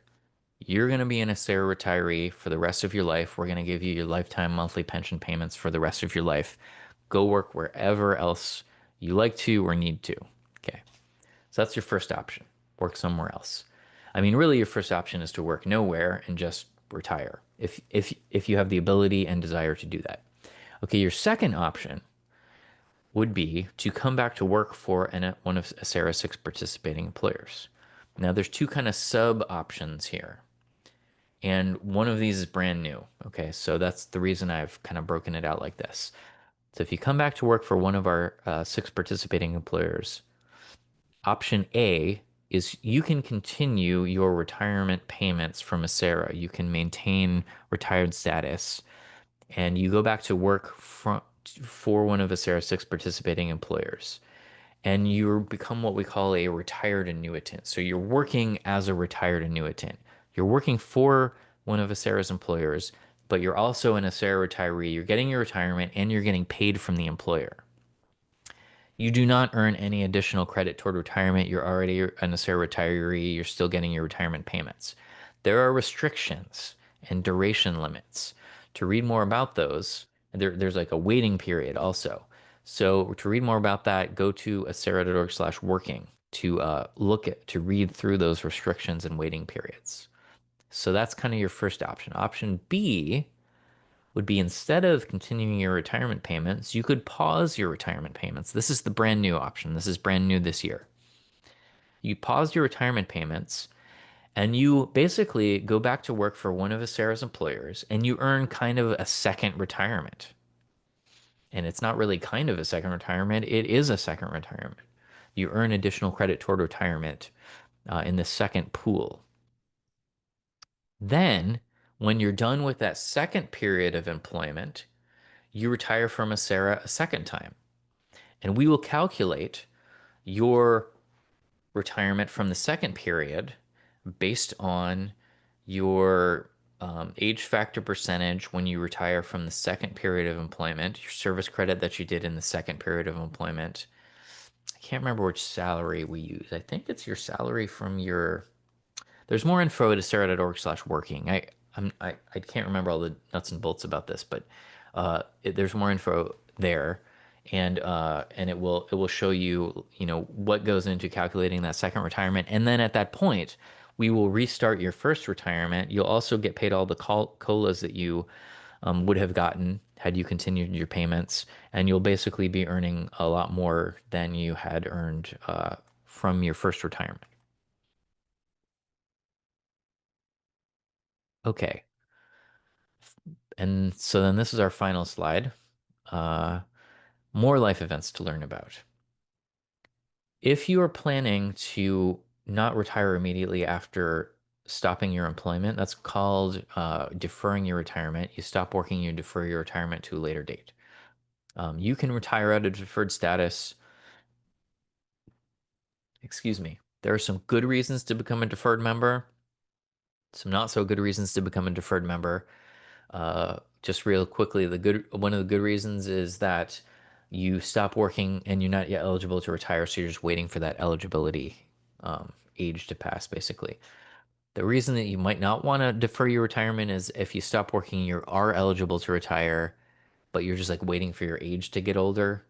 Um, you can do that, and you would get a higher payment from Acera if you wait, but you're missing out on a lot of pension payments in the interim. And I think if you sit down and do the math, you'll find that you'll never catch up from what you lost in terms of those monthly retirement payments.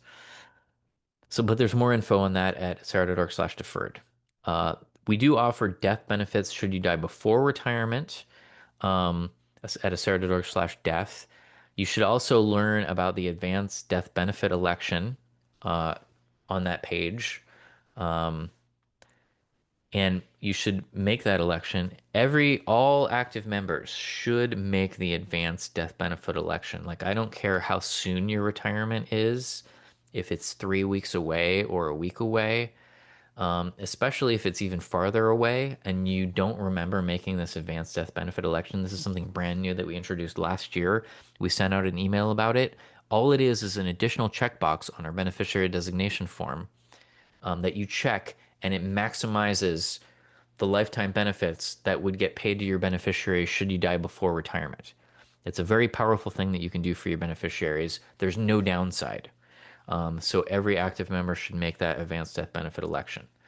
You can't. There's nothing in the member portal that says whether or not if you've made it. You can contact my colleagues at acera.org/contact or 510-628-3000 to ask if you've made the election if you can't remember, or you could just resubmit the beneficiary designation form at acera.org/ben. Okay, next item: divorce or domestic partnership dissolution. I already touched on this when we were talking about the service credit purchases and redepositing the community property. But yes, divorce and domestic partnership dissolution can affect your Acera benefits. So please read more about that on our divorce page, acera.org/divorce.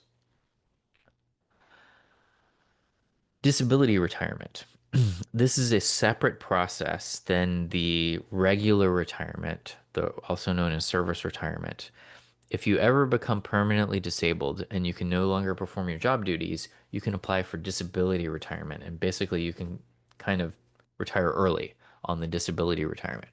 We have a whole page on that. There's a step-by-step process. There's a questionnaire that walks you through whether you're eligible, whether you should apply. So definitely check out that page. Finally, relocating after retirement. Please always, whenever you um, relocate, fill out our address change form. It's very quick to do, and that helps us continue to send you our annual report any important correspondence, and most important, it helps us send you the annual open enrollment packet that we're about to send out in early October. And there's one question that popped up on the board. When I retire, will dental and vision cover children under age 26, or do I have to purchase this coverage for them? Yes, you can enroll them. That would be in the family premium. Yep. Okay, if you ever have any more questions, we have a whole call center. Their entire job is to answer your questions. Contact them at acera.org/contact or 510-628-3000. And on behalf of Acera's Board of Retirement and Acera staff, we wish you a beautiful retirement. You have earned it. Thank you so much for your service to the residents of Alameda County. We really appreciate you, and we hope you enjoy your retirement. Okay, thank you very much. Okay, so with that, I'm about 5 minutes, 7 minutes over.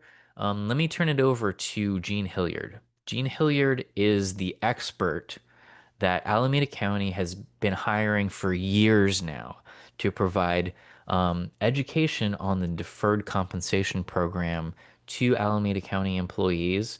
But if you don't work for Alameda County, if you work for one of our other 5 employers, 99% of what he's going to tell you is going to apply to you. So I highly recommend sticking around and learning about the deferred compensation plan slash 457B account. Okay, Gene, are you there? Looks like you're muted, Gene. There we go. Can you hear All me right. now? Yep, can hear you. Yep. I'm just clicking away over here. All right, perfect. Thank you so much. Let me go ahead and grab the presentation, share.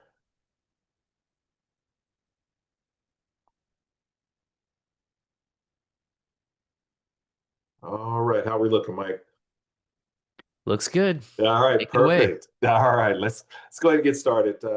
Again, my name is Gene Hilliard. I'm Vice President Financial Advisor of Emerge Financial Group. We're a financial services company in Oakland. We help our clients with wealth building. We help our clients with taxes and accounting. Um, so it's an honor and it's a pleasure to be able to speak with you guys today. As Mike mentioned, I've worked with Alameda County employees for the past 16 years uh, in a partnership with Alameda County and Empower to provide retirement planning, investment advice, education to county employees. A little bit about my background: I've been in this business 20 plus years. As I mentioned, creating wealth, maintaining that wealth throughout the lifetime of the participant or client's kids, grandkids. And I'm also a retirement counselor. And my goal as a retirement counselor is, for the most part, to help each and every one of you maintain your current lifestyle in retirement. We don't want to see a drop off, if we can help it, in your income from the time that you retire or when you're working till the time that you retire. Okay. I'm going to spend just a little bit of time today kind of giving you the nuts and bolts of what you should be thinking about from a financial perspective at various ages or stages of your life. So we're going to take some time, roughly 30 minutes, to uh, make sure that you guys are geared up for a greater future. So let's get started. When you're navigating this whole retirement process or retirement planning, there are a few steps, and here are some steps that I want you to be thinking about. Conducting a situation analysis, and I'm going to go into details on each of these. You should be contemplating retirement income. How much income are you going to be bringing in from Acera, from Social Security? You should be thinking about health insurance in terms of Medicare. I have a few slides in here for Medicare, but I'm going to skip those slides because I would prefer for you folks to really have a conversation or go through presentations through Acera. They provide a very detailed explanation of Medicare, so I'm going to just touch on it briefly. You want to think about your estate planning. Estate planning, typically, most people just assume estate planning only applies to rich people. Well, I have to say, if you live in the San Francisco Bay Area, you own a home, right? That is close to being paid off or maybe halfway paid off. Hey, you're considered rich. So that's an asset that you want to try to protect as much as you can. You want to think about your drawdown strategy, making sure that you're not spending too much of your wealth or your assets when you're in retirement, because the last thing you want to happen is for you to run out of money. And then lastly, required minimum distributions that begin at the age of 73. So, what is a situation analysis? Okay. What are the different components? And I want you guys to all write this information down and just kind of have it handy when you speak with me, my colleagues, or you speak with another retirement planning advisor. So you want to think about how much do you have saved to date? All right. And this is excluding a Sarah. How much do you have saved to date? How much do you have invested in your 403B if you have one? How much do you have invested in your 457B? Or deferred comp. Uh, any assets that are considered going to be used for retirement, you want to have that information handy. Second, you want to project what your Social Security benefits are going to be. So by going to ssa.gov, create a user ID and password, and locate the number that you're going to receive monthly at age 62, at age 66 or 67, and also at age 70. So that's going to be in your income column. So you have your retirement savings to date column, you have your projected Social Security benefits. I don't have it on here, but you also want to project how much you're going to receive from a Sarah monthly and have that written down. All other available assets that are earmarked for retirement, you want to write this information down. Many people ask me, well, should a home be included in retirement planning? And the answer is typically yes and no for me. I don't like to include your house as a part of your retirement strategy. It's there, but I like to exclude that. That's last resort. So I want you to focus on, how much you're going to get from a Sarah, Social Security, how much you have in your 457, IRAs, etc. Have that segregated and you have the information available. What are your current expenses, right? Have that trusty Excel spreadsheet or on a piece of paper. What are your current expenses? Lastly, what are your projected future expenses? Are there any credit card bills, homes, cars, etc., that will be paid off when you retire? So you want to exclude those. And then retirement savings plan, I touched on it early, but that's actually where you want to write down your 457 IRA, et cetera. So conduct a current situation analysis by making sure that you have this information available to you. And then I can help you walk through actually doing the analysis for you. Okay. Now, here are the suggested milestones. Age 50, top of mind should be how much are you contributing to your deferred comp or retirement? And will it or will it not get you where you need to go? So that's at age 50. 59 and a half is an age where you have access to some retirement plans without a 10% penalty. Now, for many of you or all of you that are currently invested in deferred comp, or planning on signing up for deferred comp going forward, this this whole 59 and a half deal does not apply. 59 and a half is an age where you're no longer required to pay a 10% penalty and taxes at the same time.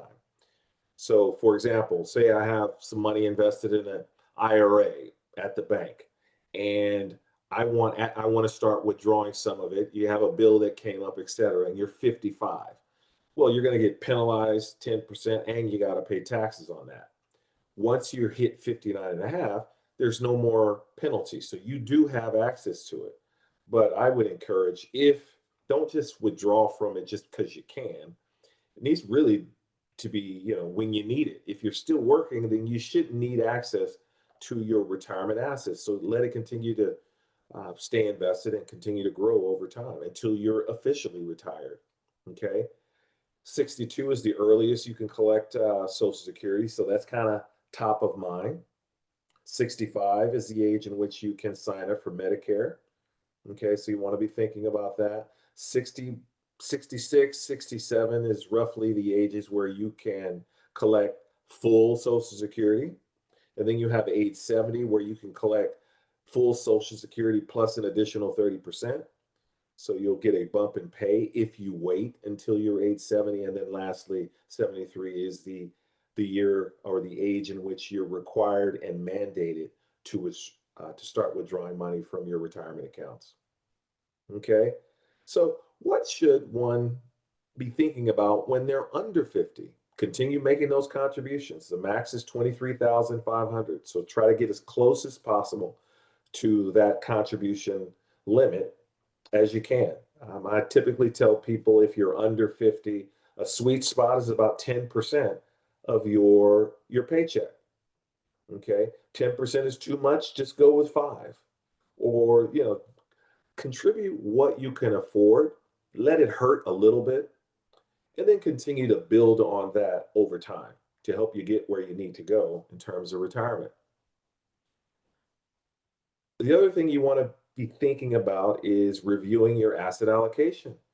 Do you have all your money invested in large cap stocks? 100%. That's not fully allocated. So you might want to consider a diversified approach of maybe some small cap companies, medium sized companies, some international investments. So you want to review your asset allocation strategy. Okay. Review your retirement strategy.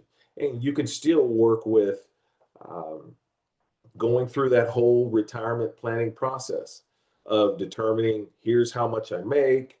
Um, Here's my current bills, here's my projected bills, etc. So kind of review your retirement strategy. Should you invest in the Roth version of deferred comp or the pre-tax version of deferred comp or a split between the two? So you want to review your retirement strategy. And then lastly, even though you're under 50, relatively young, you still want to start piecing together your estate planning strategy. That's going to be complete with a will, complete with a trust if appropriate, complete with a durable power of attorney, etc. So review your estate planning strategy. If you are currently signed up for, I believe it's called with Alameda County employees, MetLife Legal, and I would encourage it, at open enrollment.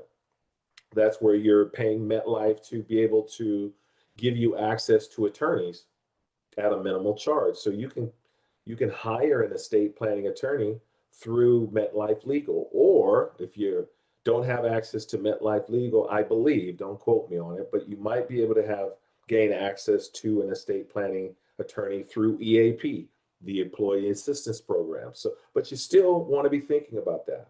Okay.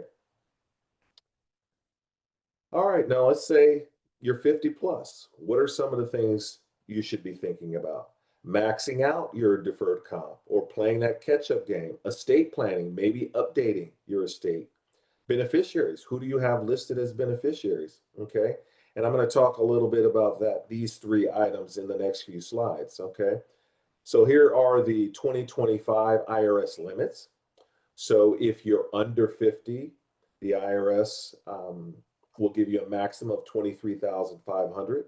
If you're 50 and over, an additional 7,500. In terms of limits for IRAs, because you could do both, 7,000 if you're under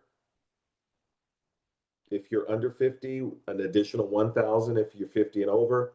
And going back to the workplace plan, because of the Secure Act 2.0, if you're between the ages of 60 to 63, in addition to the 23,500, you can add another 11,250. So if you're really looking to play catch up here, and you have some extra money at your disposal, I would encourage you to take advantage of that. And if you're between the ages of 60 and 63, and then if you have even more money available to put away or to invest in retirement, there's something that's called the 3-year catch up.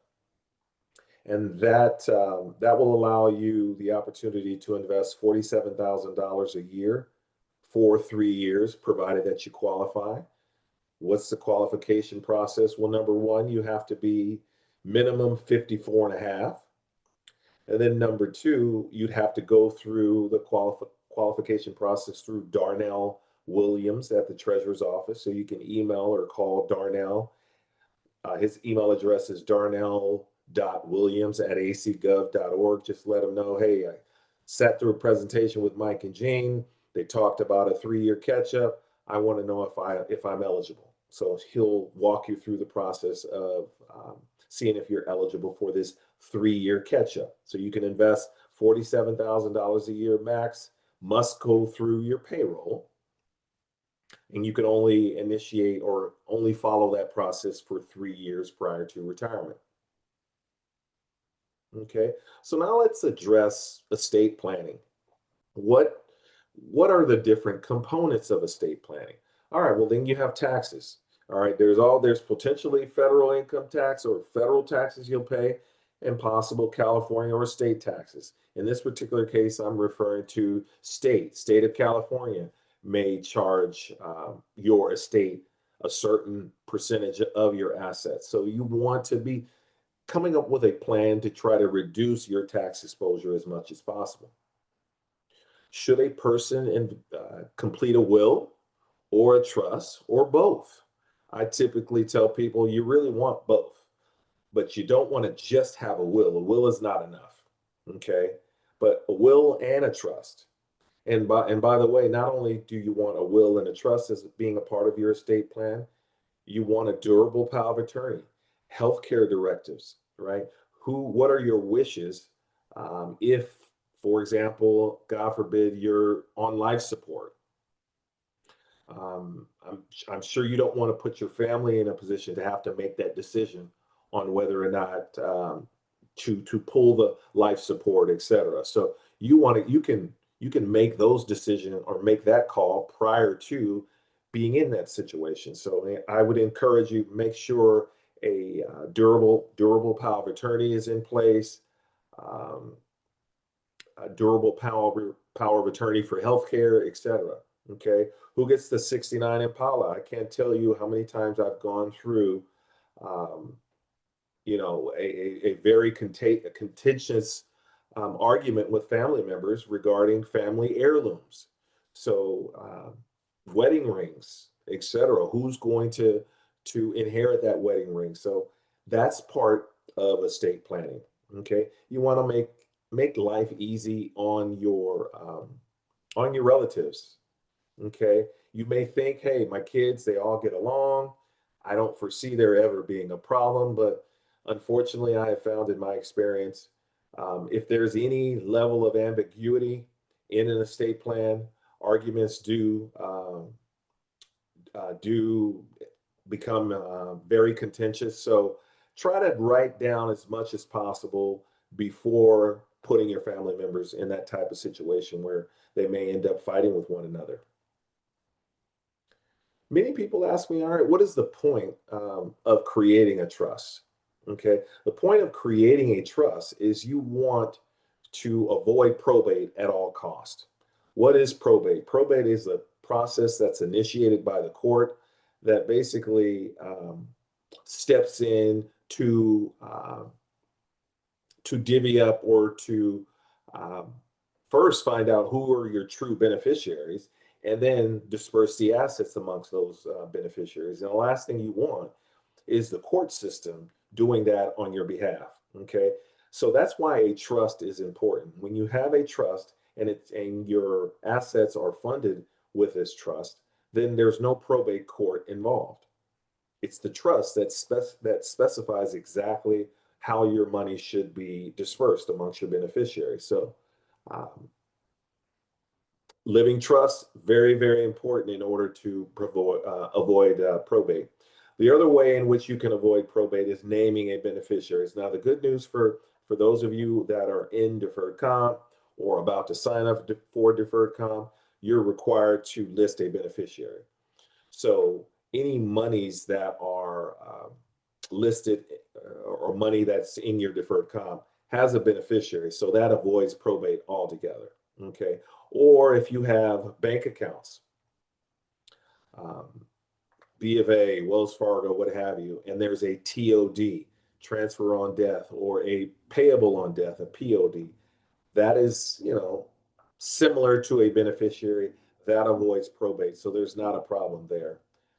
I have listed here hold property jointly. That could be problematic because, for example, let's say um, some siblings own property, or no, let's say you own a piece of property and you have your oldest child as the joint. So it's you and your oldest child joint ownership. And let's say hypothetically you pass away. Technically, half of that money, 50%, has to go through probate. Whoever that joint person is, your son or daughter, the oldest child, doesn't automatically inherit your share because it's listed as tenants in common. However, if you do set up the joint account or joint account, or you join forces on the registration on the deed of your home and its rights of survivorship, then that in that particular case you avoid probate, and everything goes to whoever's the remaining person that's jointly holding the property. So nevertheless, I would strongly encourage, if you have questions or you need some help navigating what to do in terms of your estate planning, I would encourage you, reach out to me. I can point you in the right direction. Keep in mind, I'm not an estate planning attorney. I'm mostly a stockbroker. I know a little bit about estate planning to kind of point you in the right direction, and then we can together hire a tax advisor and or an estate planning attorney to kind of help you navigate these different issues. Beneficiaries, establishing a beneficiary on your deferred comp, extremely important. So just log on to AlamedaCountyDCP.com. Okay. And when you get in there, you create a user ID and password, or you already have one. You can just click on beneficiaries. You can check to see who your beneficiaries are, or you can add beneficiaries right there on the site. Now, some of you, if you log into the system and you don't see beneficiaries within your account, don't worry. I'm confident you do have beneficiaries. It's probably in paper form at the treasurer's office. So again, you can reach out to Darnell Williams. He can confirm exactly who your beneficiaries are, but also keep in mind that you don't have to go through that process. If you know who you want to be listed as your beneficiaries, log that into the system, and that will be the final um, record of who your beneficiaries are. That's on site, and that will supersede what you've written down in paper form years previous. Okay, I'm going to spend a little bit of time on tax diversification. What exactly does that mean? When you retire or you leave county service, you're going to have a couple of buckets of monies that you have access to. Obviously, you have your ACERA. ACERA is going to be taxable because you haven't paid taxes on this money. Okay. Then you have your deferred comp. Now, if you've invested predominantly in the pre-tax version of deferred comp, that means, again, same as ACERA, you haven't paid taxes on it. So you're going to have to pay taxes. However, if you've invested in the Roth version of deferred comp, the Roth 457, it's not a Roth IRA, similar, but a little bit different. If you've invested in the Roth deferred comp, as you know, there are no taxes that you have to pay on disbursements. So here's an example. You have $50,000, and we're just going to stick with deferred comp. You have $50,000 that you haven't paid taxes on. You're looking at a $6,000 tax bill. Okay, not necessarily for you, but this is just a hypothetical example. Now, let's say hypothetically you have 25,000 invested in the pre-tax version of deferred comp, and you have 25,000 invested in the Roth version of deferred comp. That's going to cut your tax bill in half. So you're looking at 3,000. Okay, so on the left side, you're going to net 44. On the right side, you're going to net 47. So you might want to consider, if you've invested 100% of your money pre-tax, we might want to try to, going forward, invest more in the Roth so you can have more of a tax diversified strategy when the time comes for you to start withdrawing your money. Okay. All right. What should a person be thinking about at 60 plus years of age? Start thinking about when to take Social Security, determining your full retirement age, calculating exactly what your retirement benefits are, and then taxes. Okay. And I'm going to go through this real quick here. These are the ages and the months that you were born. That is considered full retirement. On the left-hand side, if you were born between 1943 and 54, you're looking at 66 as being your full retirement age. And if you were born in 1960 or later, then full retirement is age 67. Who's eligible? You have 40 years, 40 quarters, I'm sorry, 40 quarters, 10 years of investing, working, and paying into Social Security, you're eligible. Okay. How does the IRS or the Social Security Administration calculate their benefits? They look at a 35-year history. So they take the average of your 35 years working history to determine how much you're going to receive in Social Security benefits. Say hypothetically, you didn't actually work 35 years, you worked 25 years. Well, the bad news in that particular situation, the 10 years that's not included is going to be considered zero. So those 10 years at zero, that's going to drastically reduce your monthly benefit. So you should be aware of that. But I'm sure most of you have probably worked, from the time you started working as a teenager to now. I'm sure that exceeds the 35 years.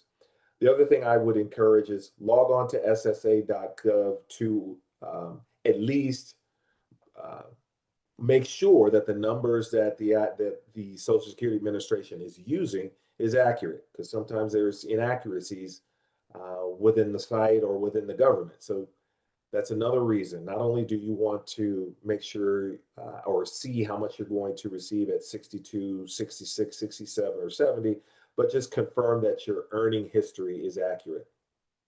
Okay. Um, this slide represents the haircut that you would receive in Social Security benefits if you elected to receive them too soon. Okay. There's a huge reduction. Let's go back. Huge reduction. It's roughly 30% if you wait until if you collect at 62 and not wait until 66.